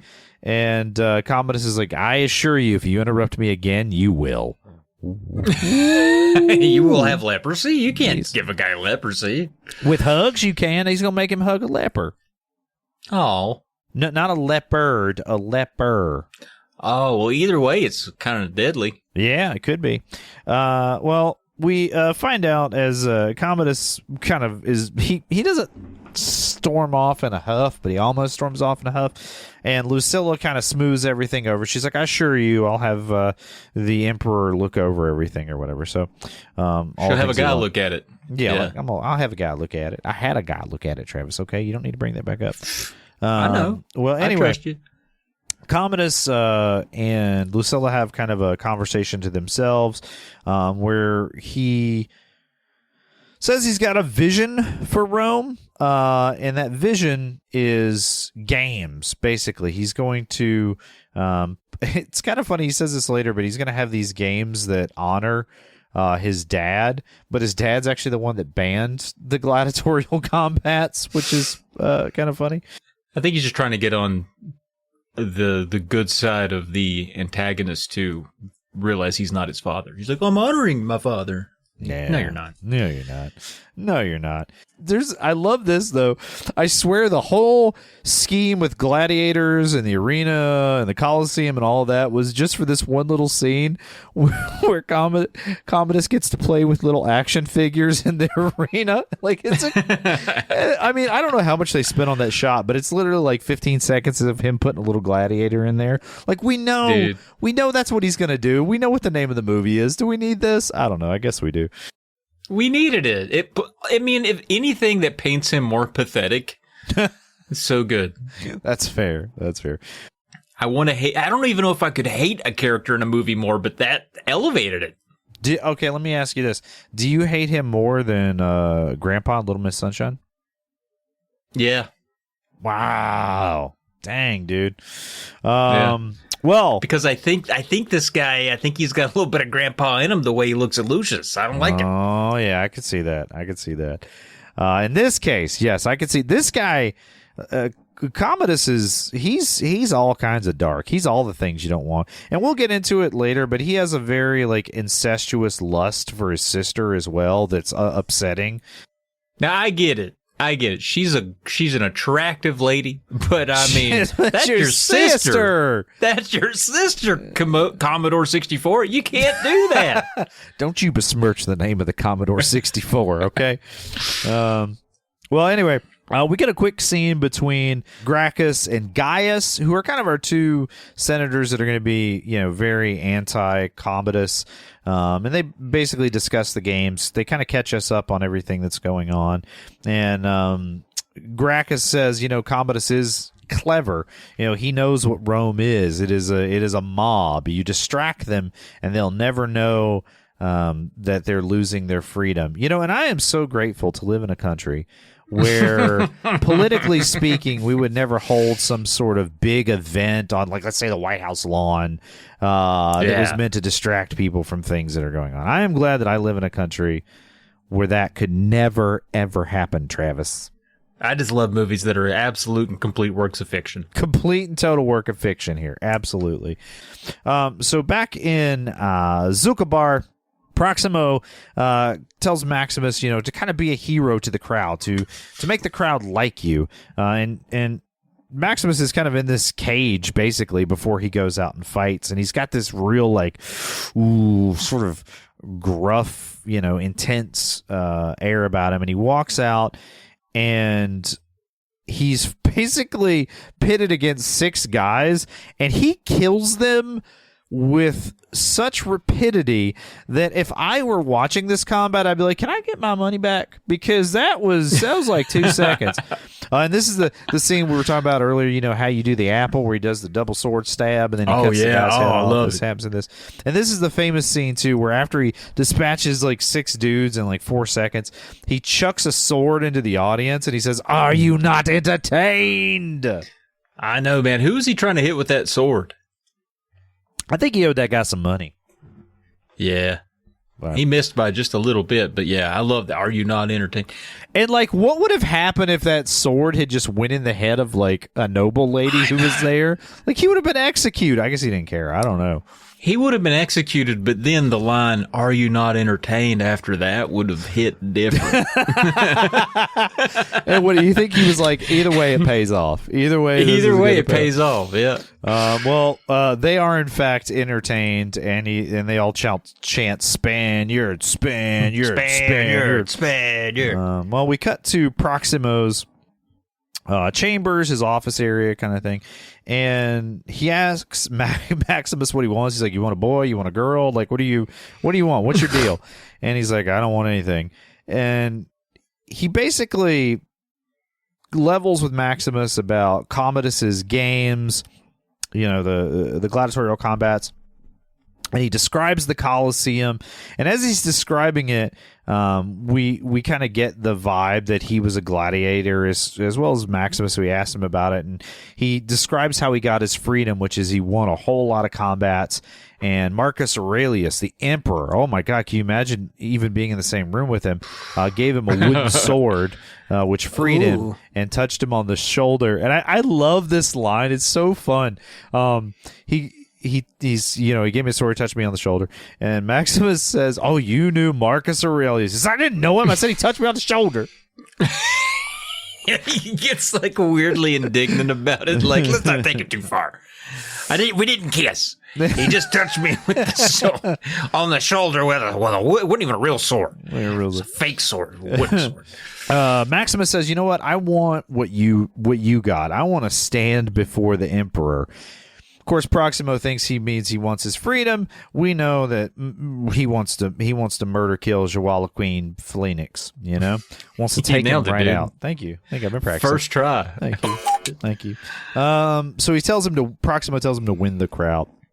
Cut to a quick scene between Juba and Maximus. And they kind of discuss life and death and whether they think, essentially they're going to, that Maximus is going to see his family again. And Juba says, yes, but not yet. Not yet. Basically, I need you to live because I also like to live, and we live together. Do you not remember they chained us together? So I can. Yeah. We gotta be on a team here. I can't be having you thinking you're gonna, go see your family. Well, it's if you're gonna go meet your family, I'll probably be with you. So. And so I hope they want a dinner guest is all I'm saying. Well, exactly. Rome is wild. They head into Rome. It's a what do you call that? Colosseum? Caravan? No. Caravan. They're in a caravan. Okay, let me take that back.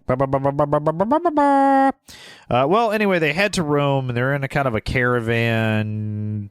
And Rome is wild, it's a big city. It's like anytime, it was like the first time I went to Charlotte, I was like, man, I didn't even know a place could be this big.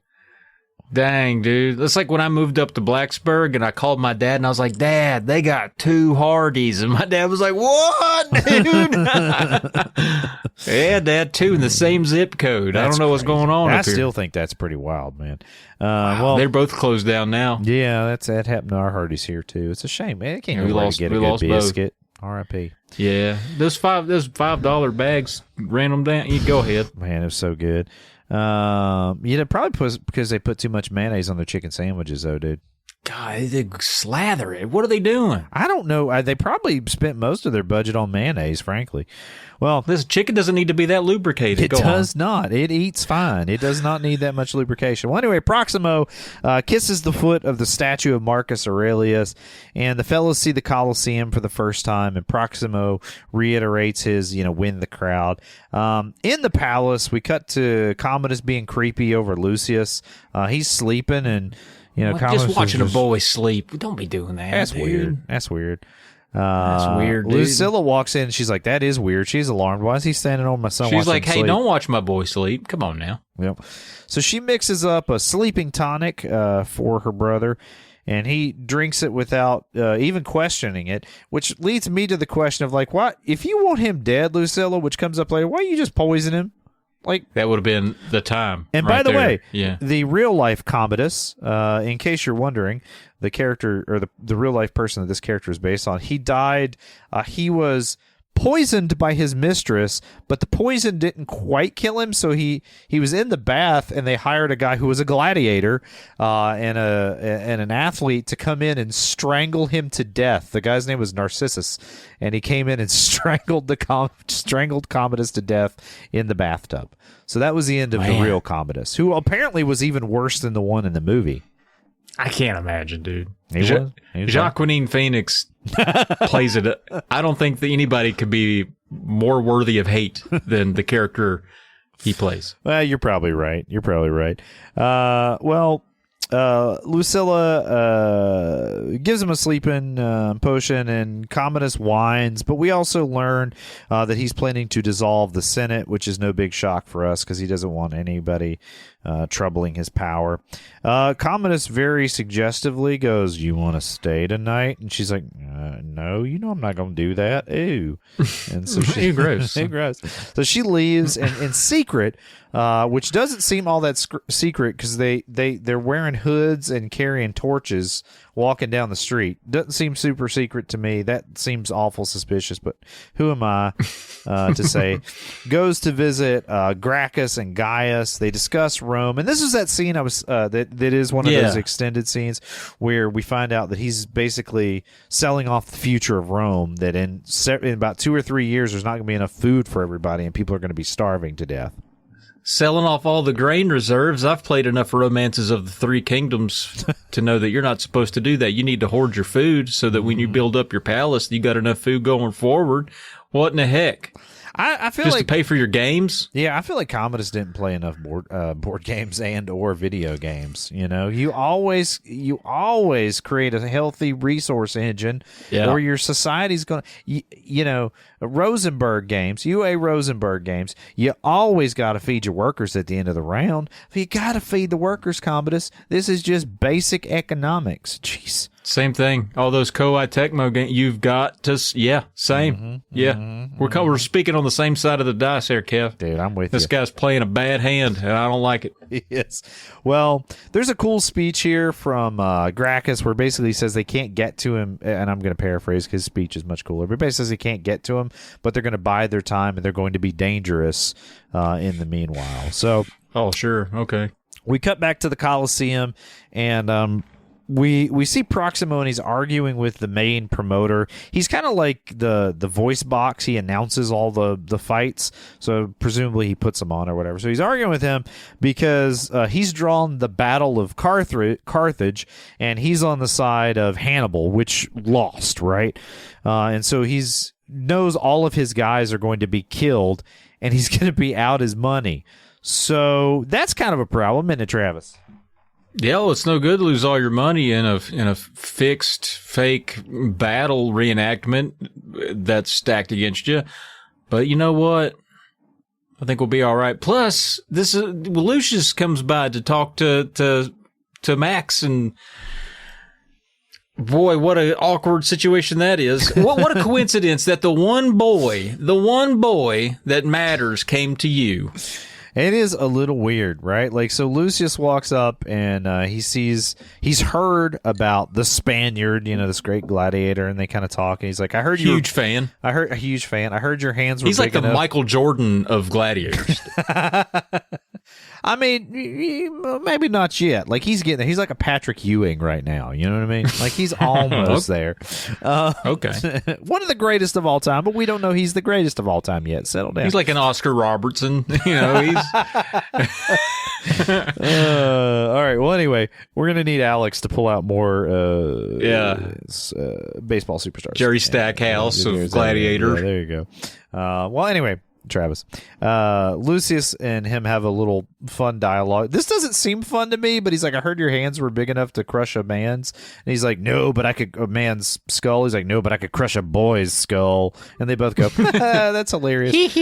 Well, Okay. ultimately, he finds out that it's Lucius and that Lucilla is his mom, and he's like, oh crap, I could get recognized, which should have been a concern of his to begin with, but anyway, Every day it should have been. Every day, dude. So he ends up hiding in the shadows, and we get that little scene. Well, there's some the next scene, they're getting prepared for battle.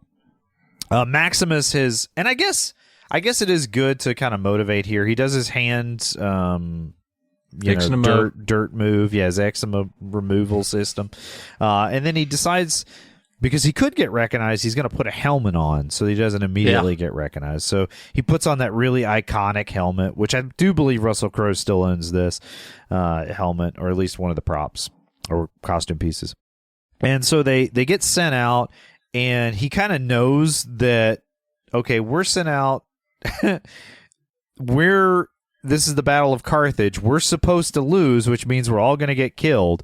So he kind of pulls the guys together and assumes a leadership role. He's like, no matter what comes out, we got to stick together if we're going to survive. He's like, are any of you in the Legion, any of you soldiers? A couple of the guys are like, yeah, we actually served with you. He's like, all right, we can work together. Let's do this. So he's kind of getting them hyped up for no matter what comes out. I don't know if you were expecting this, Travis, but chariots armed to the gills, the teeth, multiple arms of people as well as weaponry come ripping out of the doors into the arena. And that don't seem even fair, Travis.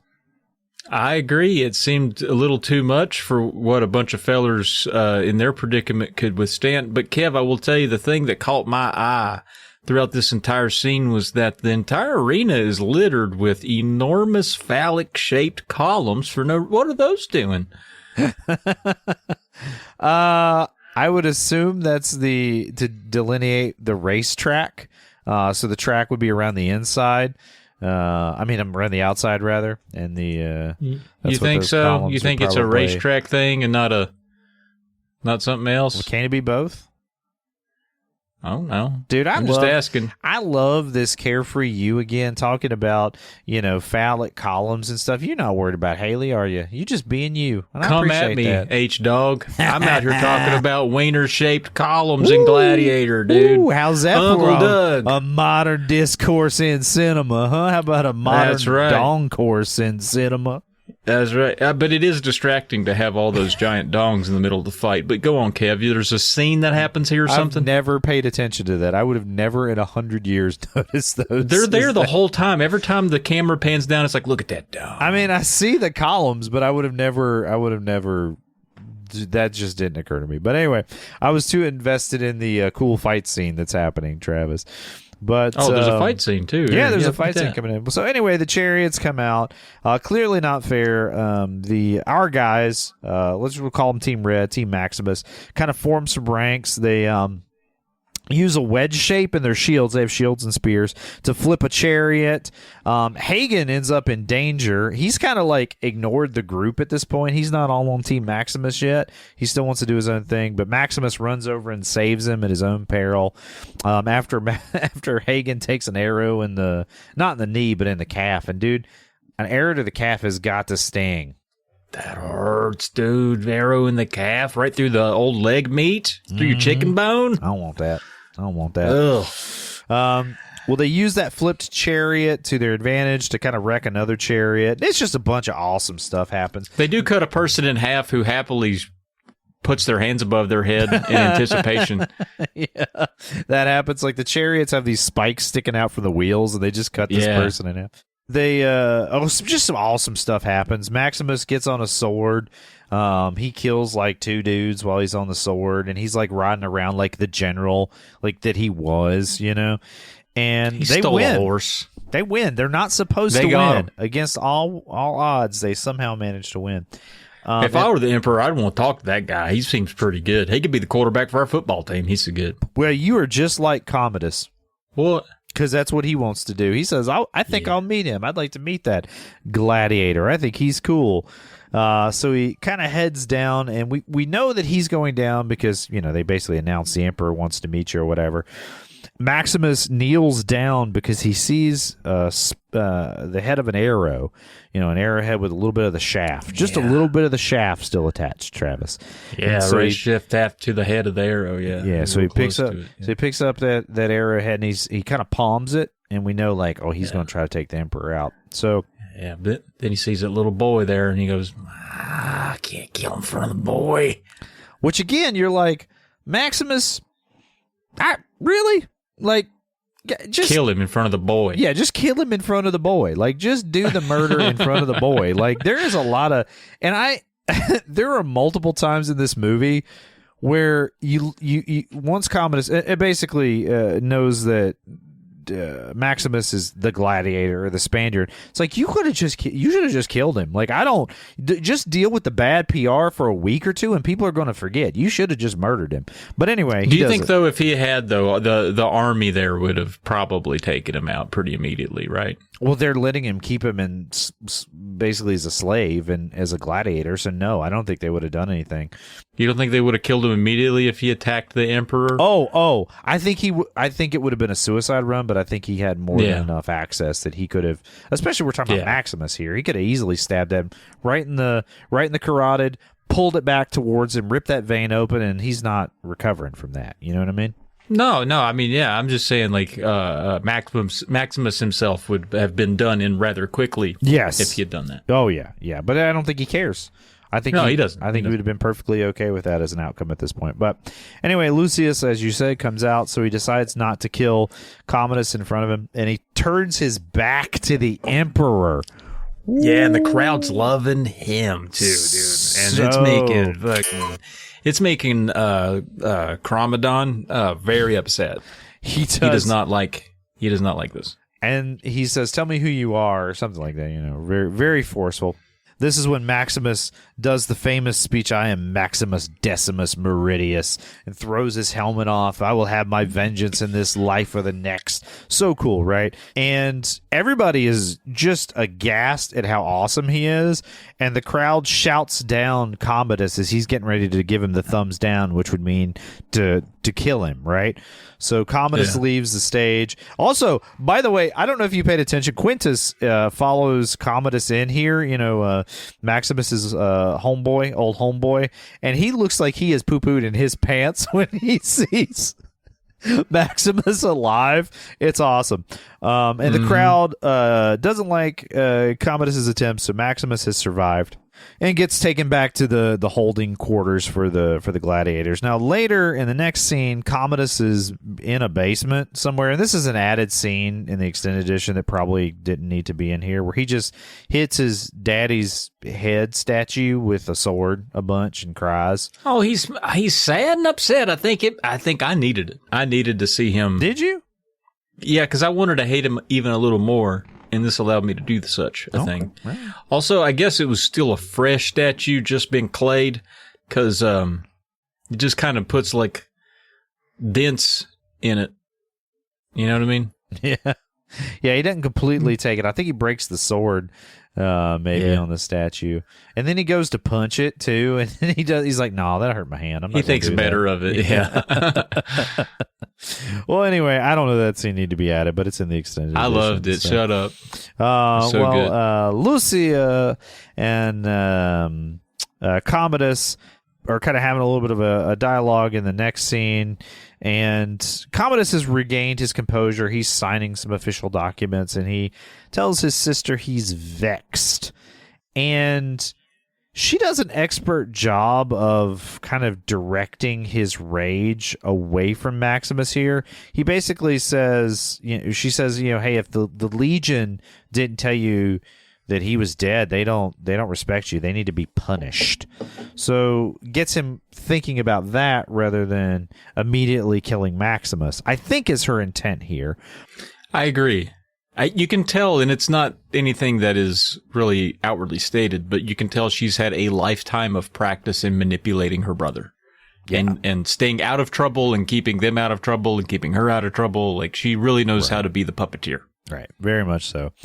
Well, after that scene's done, we cut away to Gladiator jail, where Maximus gets pulled out and chained.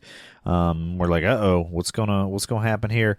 Turns out it's Lucilla coming to visit him, and I love this line. He's like, I knew your brother would send assassins. I didn't know he would send his best. Ooh.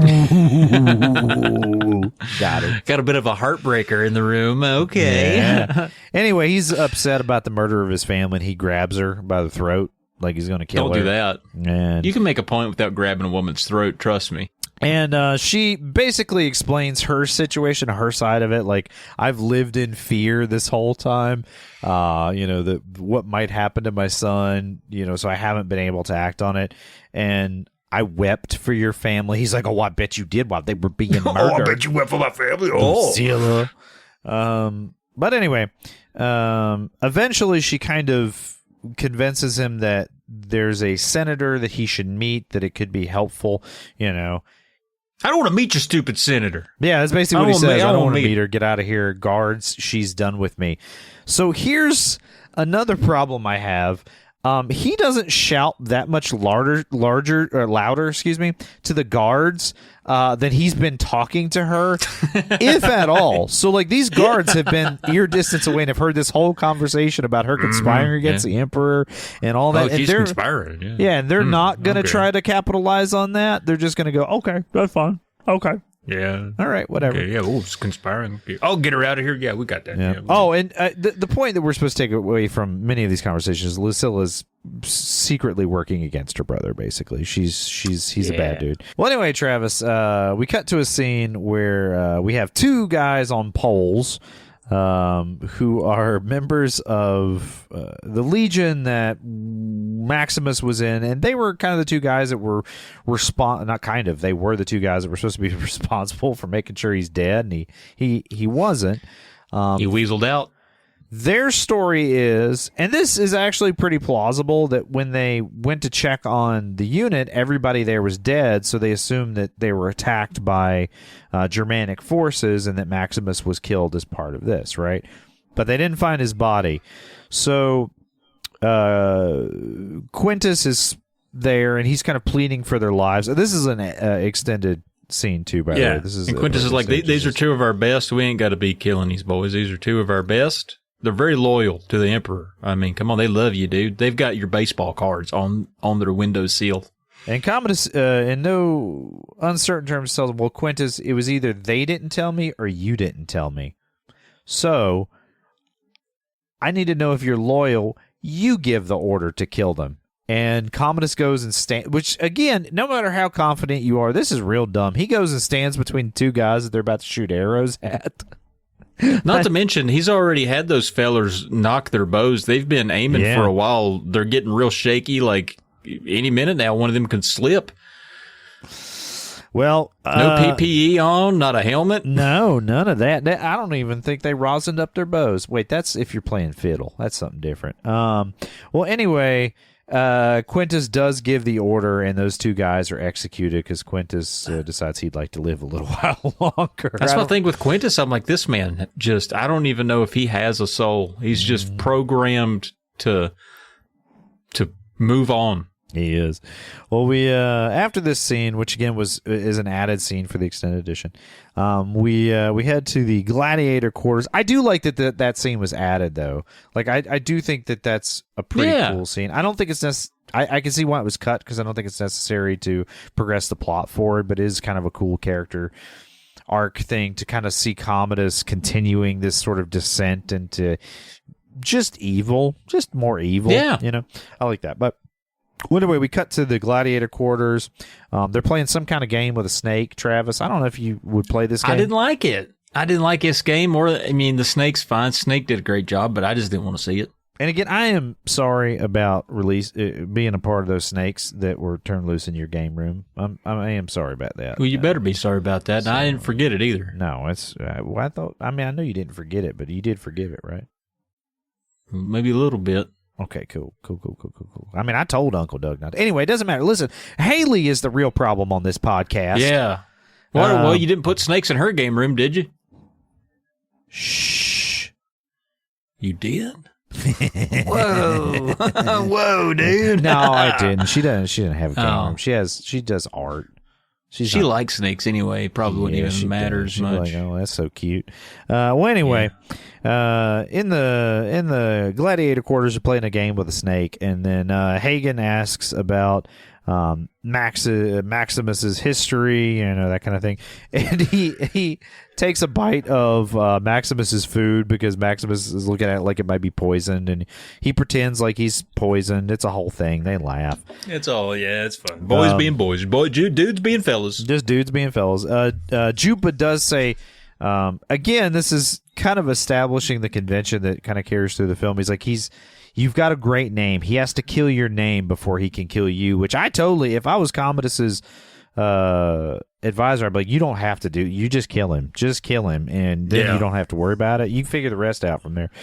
But in the Commodus doesn't do that. He's not smart like you and I, Travis. And also, it wouldn't have made as good a movie either if he'd just been smart. And if people in movies made good decisions in general, the movies would really suck. You know what I mean? I know. Yeah. Well, you're right. We head back to the Coliseum, and Gracchus, and Falco are kind of talking crap to each other. It's unusual that Gracchus has come to the Coliseum. He normally doesn't come to the game, so we get the feeling that he's probably there to see Maximus. They're giving out some free bread. Cicero is there, if you remember. That's Maximus's assistant. Now, before he looks confused. He does. He looks confused. He's like, is it really him? I hope it is.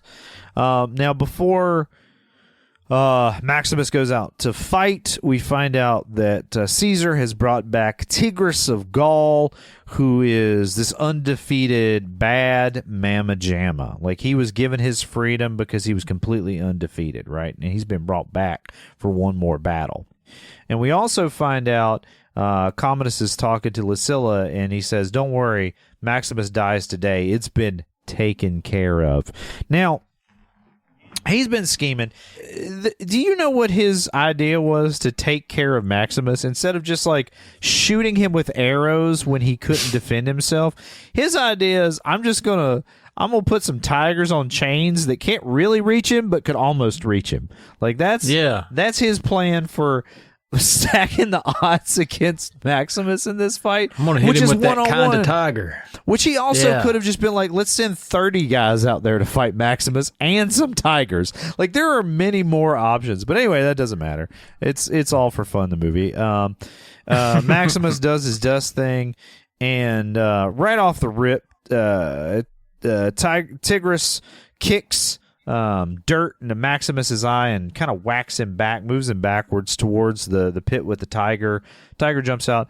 Fun fact, they actually did use real tigers for filming in this. Yeah. There's some CGI and a few, the tiger that Maximus kills is obviously a fake one, but there's a couple spots where they show the tiger swatting at something and they've green screened a little bit, and you can be like, that guy was not anywhere near that tiger when he did that, dude. The tiger, and again, Maximus is fighting Tigris. They're going back and forth. They're fight. And tigers are just jumping out everywhere. They got like 16 tigers in this Coliseum.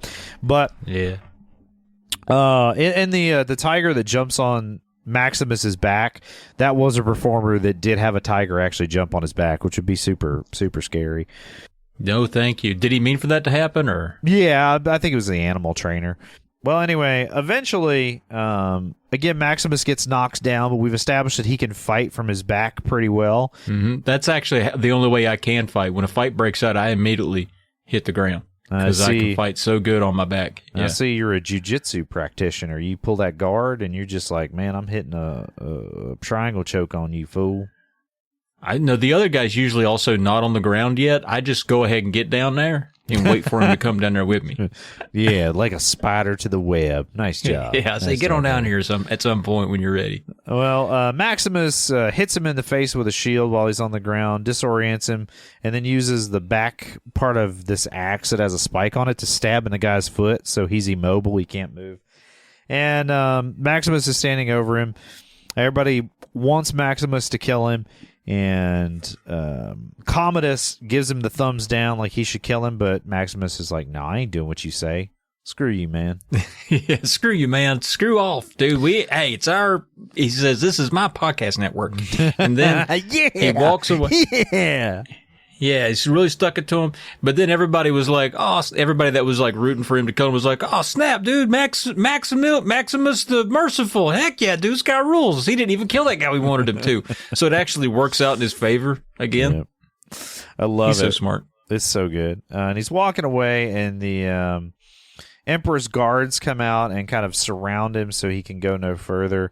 And Commodus comes out, and he basically does what you were suggesting, Travis, is try to elicit an attack out of Maximus. He basically says that Maximus's son squealed when he died, and that his wife moaned as they sexually assaulted her, like she was enjoying I don't it. like it. I don't like it either. I think it was a bad decision. I would have probably reacted to that. I'm not as strong as Maximus. Yeah, I feel like it was tough for Maximus, but he swallows all of that hate down, and he says, the time for honoring yourself will soon be at an end. Ooh.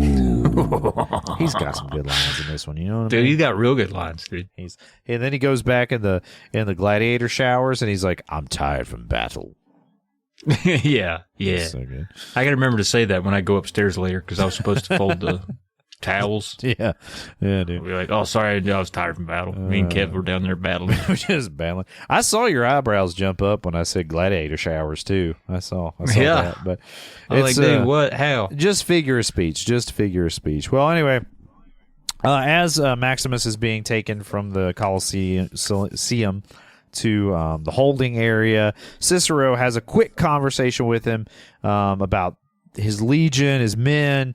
He finds out where they are, and he gives Maximus a little bag that has the effigies of his wife and son in it. Now, back at the Gladiator jail, Juba sees Maximus kind of talking to this effigy of his wife and son, and asks him if he believes that they can hear him, and he says, yes, I tell my son to keep his heels down when he's riding the horse, and, well, what I tell my wife is none of your business. That's a good. I appreciate that line. That's a good little bit of levity. We needed it at this point in the movie, man. That other scene was kind of heavy. Yeah, I agree. I'm with you on that. Yeah. Well, we cut to a scene of Commodus whining to Falco. And Falco is giving him my advice, like, just kill the guy. What are you doing? And Commodus is like, no, that'll make him a martyr. I can't do that. And so then Falco spins this yarn about a sea snake pretending to be dead and letting, again, snakes, Travis.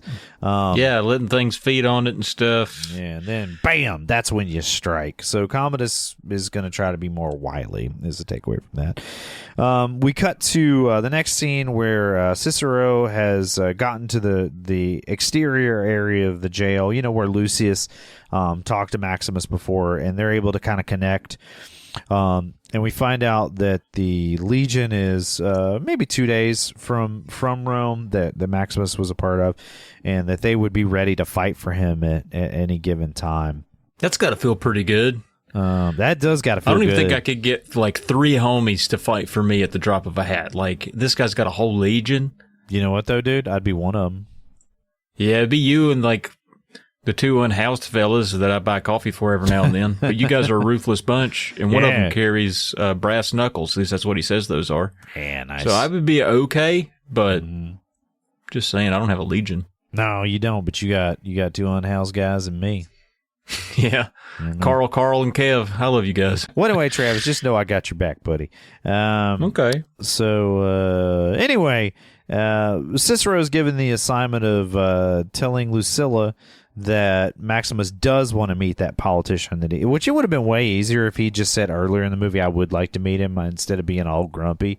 But whatever. He's like, I want me to do politician. Oh. So anyway, Maximus is brought to not Gracchus's house, but like a safe house or something like that. And they basically talk through the plan. The plan is to send Maximus out. He's going to come back with soldiers that will then help retake Rome and get rid of Commodus. And it's going to take him about 2 days or so to get out. Gracchus does ask him, why would I trust you? And he's like, because I don't want to do it. I don't want to be in charge. I forget what he says, but essentially Gracchus decides, well, Marcus Aurelius trusted you, so I'll trust you. Stay alive for 2 days, okay? He's going to be able to work all this out in 2 days. How long do you think it's been, by the way?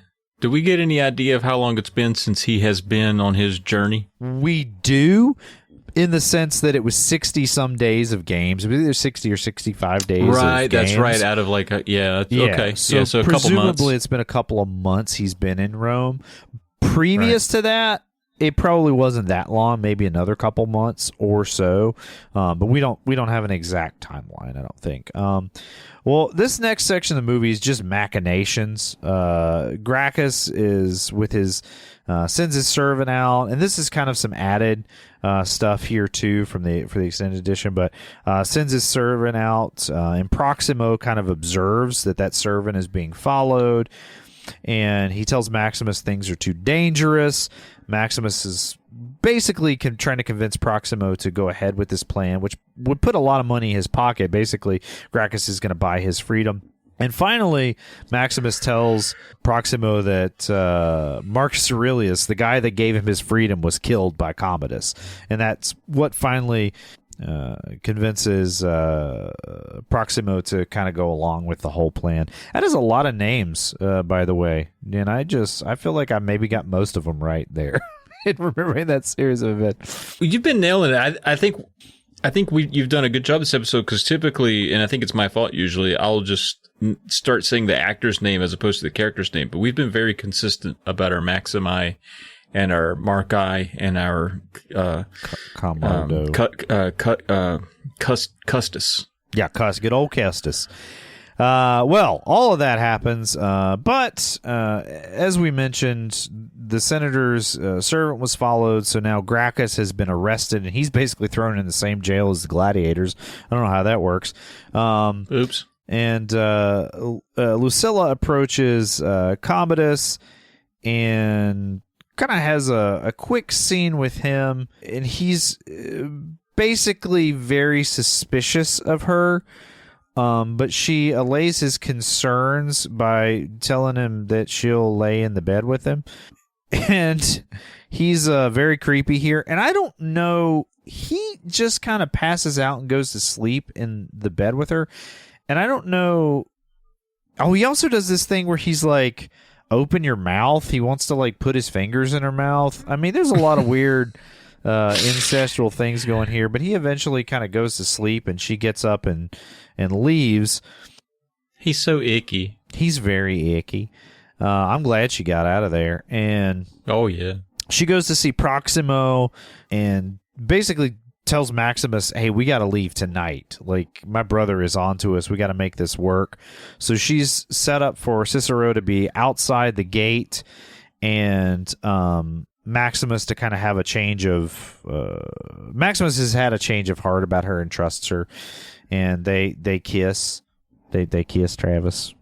Oh man. All right, finally some action. We hadn't had any business. I couldn't believe there's no business in this movie. This seems like a movie that would sneak in a little bit of business. Yeah, I mean, you think Romans, they was always doing the business, but not in this one. But thankfully they didn't sneak in that brother-sister business. I was real worried about that. But. No, I was like, I don't want that.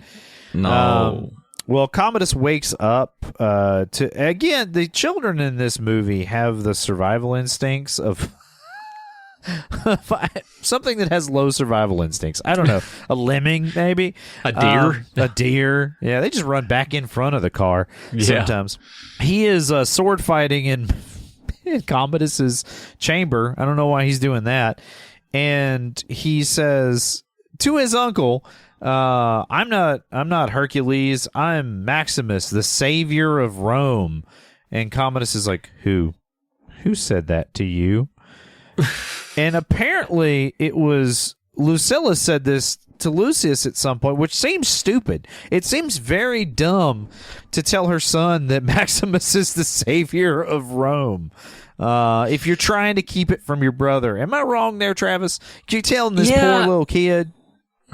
Yeah, I mean, you also wonder, did she say it before he was prisoned and the boy has since passed? Because, he was the savior of Rome when he was a legionnaire, So maybe it's a carryover from his military days. But also, you would think, above all else, it's not so much that Lucius is even having a conversation. Like, he shouldn't be near this man at all. This is a raging, violent, incestuous pervert who would love nothing more than to kill the next heir as to preserve his status on the throne.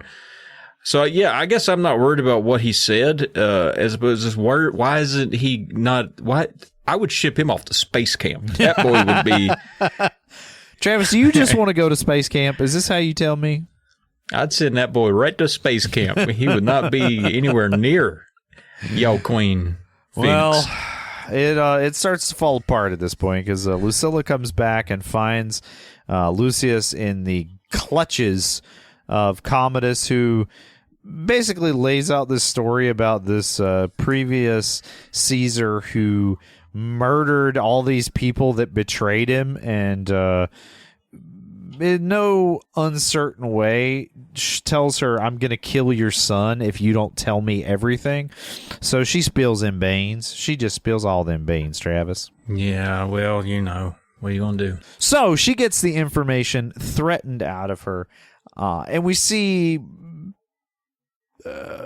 Commodus's machinations play out. He just starts killing everybody. He sends a snake into the bed of Gaius. And not of course, cool, man. Not cool. Not a good way to go, man. Yep, kills him dead, that snake. He sends soldiers to Proximo's place, and they're trying to get in. And Proximo essentially decides, nah, I'm gonna let Maximus go. So he gives Maximus the keys. He's kind of telling the fellas, like, hey, don't be careless with your lives. I just need a distraction long enough that I can sneak out the back. So they start fighting with the soldiers that have come.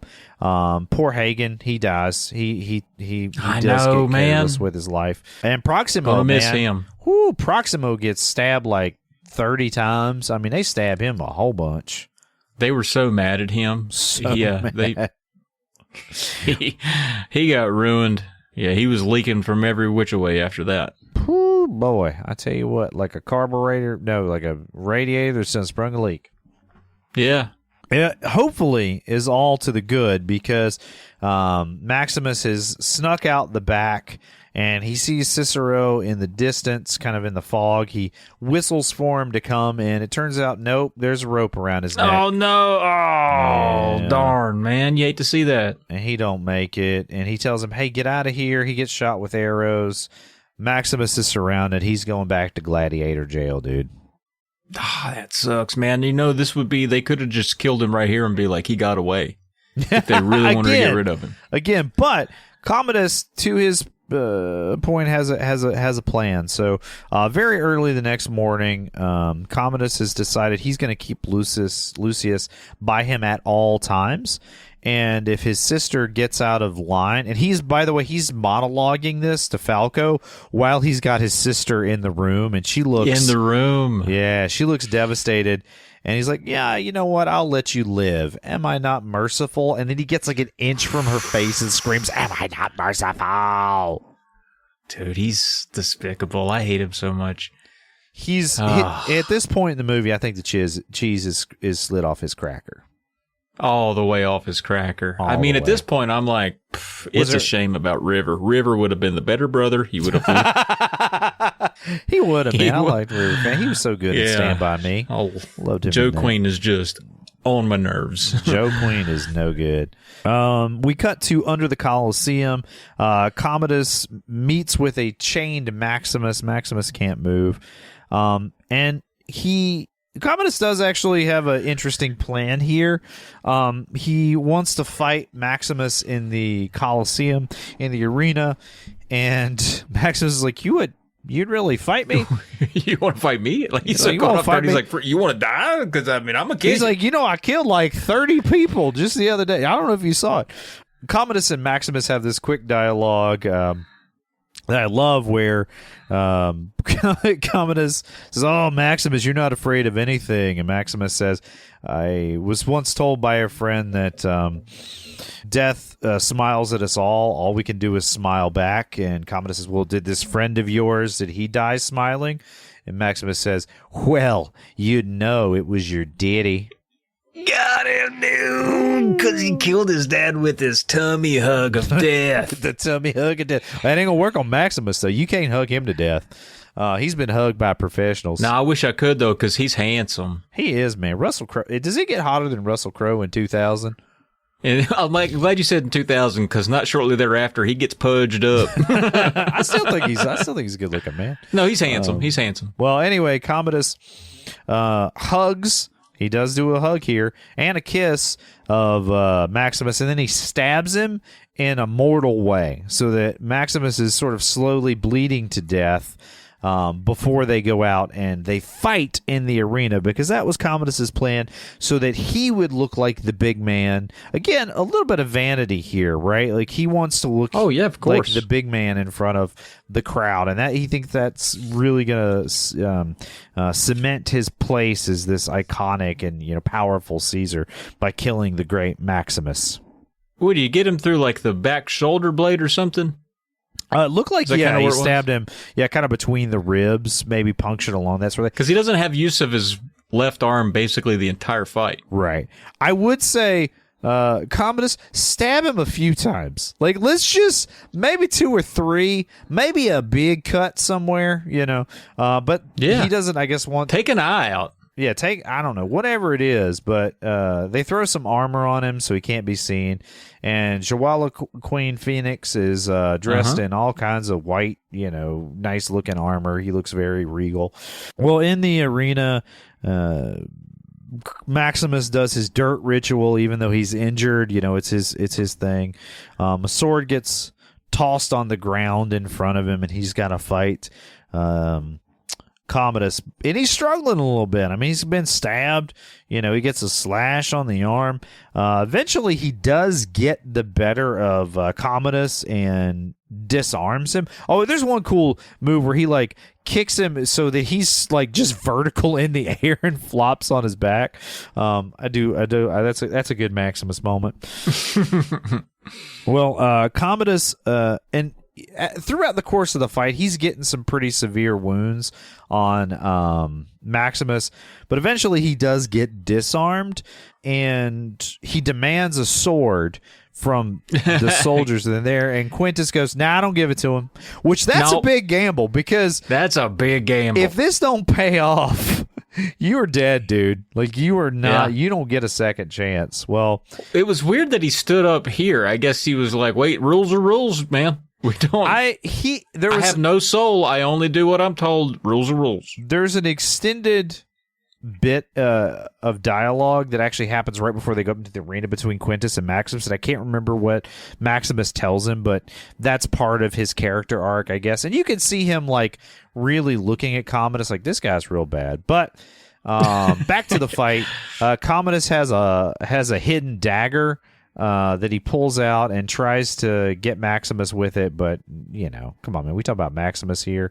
He ends up blocking and punching and just beating the crap out of Commodus, and then he finally catches the knife, and then he kind of does that thing when Uncle Doug, he'll grab your hand, he goes, "Why are you punching yourself? Why are you punching yourself?" I hate that, man.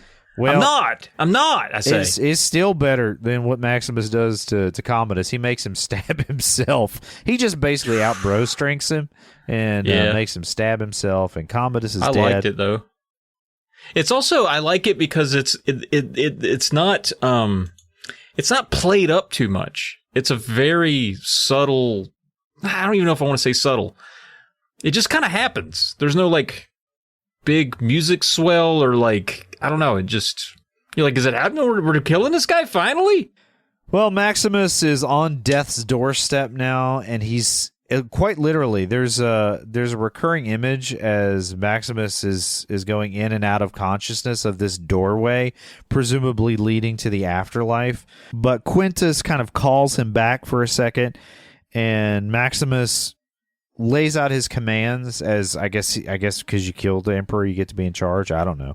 And I don't know the rules, but that is cool that like you immediately get to be like, I want steak. I want well, whatever I want. More baseball on Saturday.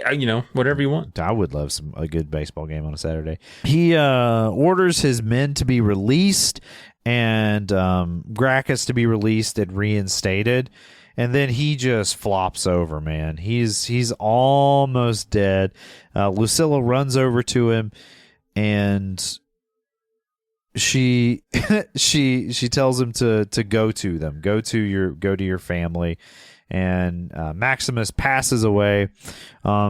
She has a little bit of a speech here where she talks about how he was a great man and that sort of thing, and who will carry his body, and all the gladiators and even Gracchus as the senator pick him up and carry him away, and they're all leaving, and the emperor's body, Jacqueline, his body's just laying there. Yeah, nobody cares about him. All around it. Yeah, I love to see too as he's going into the afterlife and he sees his son. His son's like running up the road towards him. I'm like, did you learn nothing about running up the road? You remember what happened to you last time?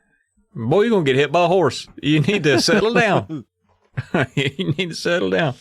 And the final scene of the movie is Juba bearing the wife and child effigy, the little wooden figurines of Maximus's family.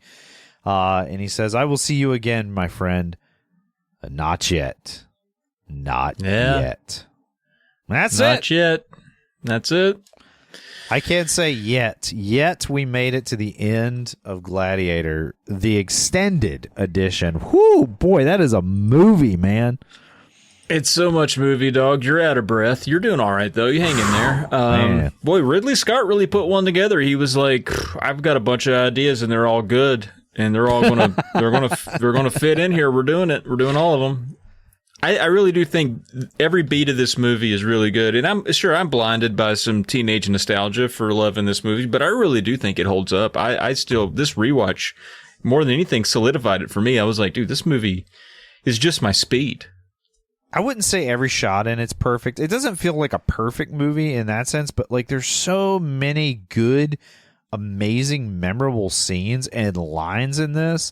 I mean, think of just how quotable this movie was, too. I mean, there was a whole episode of The Sopranos where they just quote the Maximus Decimus Meridius speech. There was a character on there that just did that speech over and over again. He was obsessed with the movie Gladiator. Like, it's such an iconic movie, man. Gladiator 2 was not so good.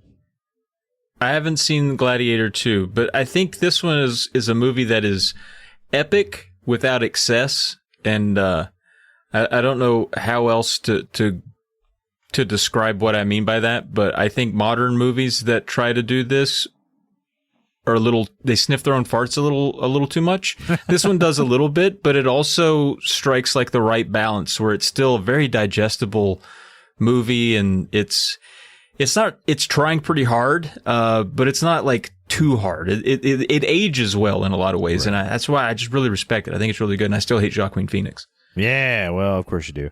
Well, Travis, who cares what we think? How about some of those post-credit reviews?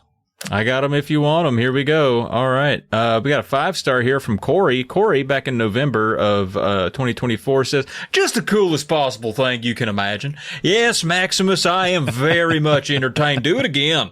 Russell Crowe with the MF Doom shout-outs. I see you. Joaquin Phoenix, you're my favorite psycho. To anyone who complains about this being historically inaccurate, let's see how inaccurate Maximus is when he throws his sword at your head. I did forget about MF Doom wearing that like face mask helmet. That's pretty cool.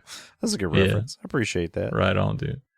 Yeah, so that's a pretty good one. Then we got a 4.5 here. This is a rewatch from KHC, December of 2024. Mm-hmm. They start out with the quote here from Maximus that says, "There's no one left to fight, sire." And Marcus saying, There is always someone left to fight.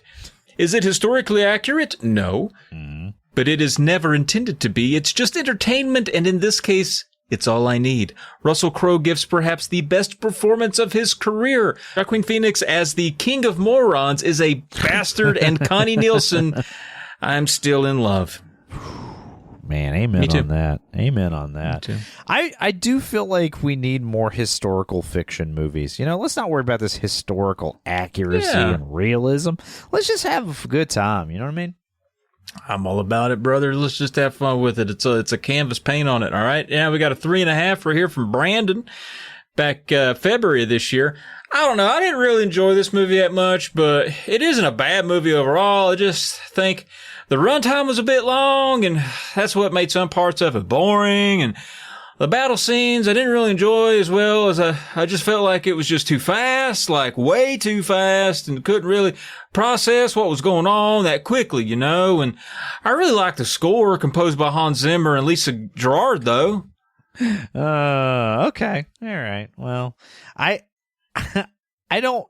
This was before the shaky cam every action scene decade of movie making, so I don't know how this guy says this. You can follow the combat and the story that's being told during the combat perfectly well. I don't know, maybe this guy was just real high and everything just seemed just like it was too fast for him, man. He's one of those. Was he talking about the chariots addicts. were moving super fast and cut that one guy in half? That was super fast, man. Yeah, but you saw it. It just there's no more to it. He just got cut in half. That's it. It was so cool too, man. All right, we got a 1-star here from Lyra, May of 2021. Oh God, Kev. All right, I got to change personas. Well, first of all, my dog. That's my dog's name. So. Lyra. Yeah. So I didn't know my dog had a Letterboxd account. With a Y or? Yeah, with a Y. Okay. Fragmented naturalistic memories of performative histories, asking the audience to reflect on the nature of their own morbid consumption of art and the aestheticization of transcendent death as an artistic imagination of signifying patrilocal democracy is much less effective when they are not, in fact, entertained. Can I? Now, that's my dog's name, but I swear that sounds like Haley wrote that. Are you sure Haley didn't write that? Because she always uses words, and I'm like, what does that word mean? It really reads like somebody dropped a thesaurus down a flight of stairs. That person sounds like a miserable shit, and I hope they're somewhere. I hope they hang out with Joaquin Phoenix all day long. Yeah. All right, we got a half-star here from Drew Toothpaste, who might be the comic. I love that name. Artist. Yeah, well, look up. Drew Toothpaste is actually they make comics, I think. Oh, okay. I believe that this is Drew Toothpaste. November of 2024. Too violent. They want us to be impressed with the Romans, but all they do is stab animals and other guys. I'm glad their empire fell. I don't care if they made aqueducts. We have pipes now, so the aqueduct is garbage to me. Lucius, look upon my bridge that water can drive on. Grow up and fix your Colosseum. I don't see giving the movie 1 star for that or a half star for that, but you know what? I'm gonna let him have it because that was pretty good. That was pretty good. Yeah, fun's fun. What are you gonna do? But that's all I got today, Kev. Man, all right. Whew. I'm feeling good. I'm feeling rebellious. We're fighting our own battles, just like Maximus in the arena. Anyway, Travis. All right, here we go. With a budget over $100 million, Gladiator was a major critical and commercial success, earning more than $460 million worldwide and helping to revive interest in the historical epic genre. Gladiator made Russell Crowe the biggest star in the world for a time and made everyone hate Joaquin Phoenix forever because no one likes some evil usurper that just violently takes over and starts pushing everybody around, Travis. Nobody likes that, frankly. I hate Joaquin Phoenix. Mm-hmm. Gladiator earned multiple Academy Award nominations and won 5 Oscars, including Best Picture and Best Actor for Russell Crowe. More than 2 decades later, its legacy remains secure, though its themes of honor, sacrifice, vengeance, and redemption, Gladiator continues to resonate with audiences around the world. And asks the more important question of this podcast: are you not entertained? Well, I hope they are. We try real hard. Now, I know they're entertained. We've brought this podcast back to its roots, and people are going to be happy about it. And you know what? If Haley don't like it, what's she going to do? What's she going to do, Travis? Yeah, well, she can't fire us, so we don't got nothing to worry about, brother. We are the podcast, baby. And even if she did fire us, what's she going to do? Replace us with 2 goobers? Nobody like that. Ain't nobody can take this. Ain't nobody can take this mic from me. You know what I mean? Come on, man. All right, man. All right, well, anyway, if you enjoy this podcast, you can catch Travis on lots of other podcasts like Polykill and Drunk Friend over on the Polymedia Network, not a subsidiary of Haley Bechtel Inc. LLC, all rights reserved. Get wrecked. You can catch me over on the Board Game Podcast, Blue Peg, Pink Peg, not a subsidiary of Haley Bechtel Inc. LLC. And you can catch us both on stage with Big Lit Conspiracy doing improv. Now, if you want to keep us preserving the Republic, support the show on Patreon as the Polymedia Network. Now, we have to thank our pal Harvest Black for that crowd-pleasing theme song. And just like our Uncle Doug always says, My name is Maximus Decimus Meridius, commander of the armies of the North, general of the Felix Legions, loyal servant to the true emperor Marcus Aurelius, host to a stolen podcast, owner of a stolen podcast network, and I will have my vengeance in this life or the next. Regulators, mount up!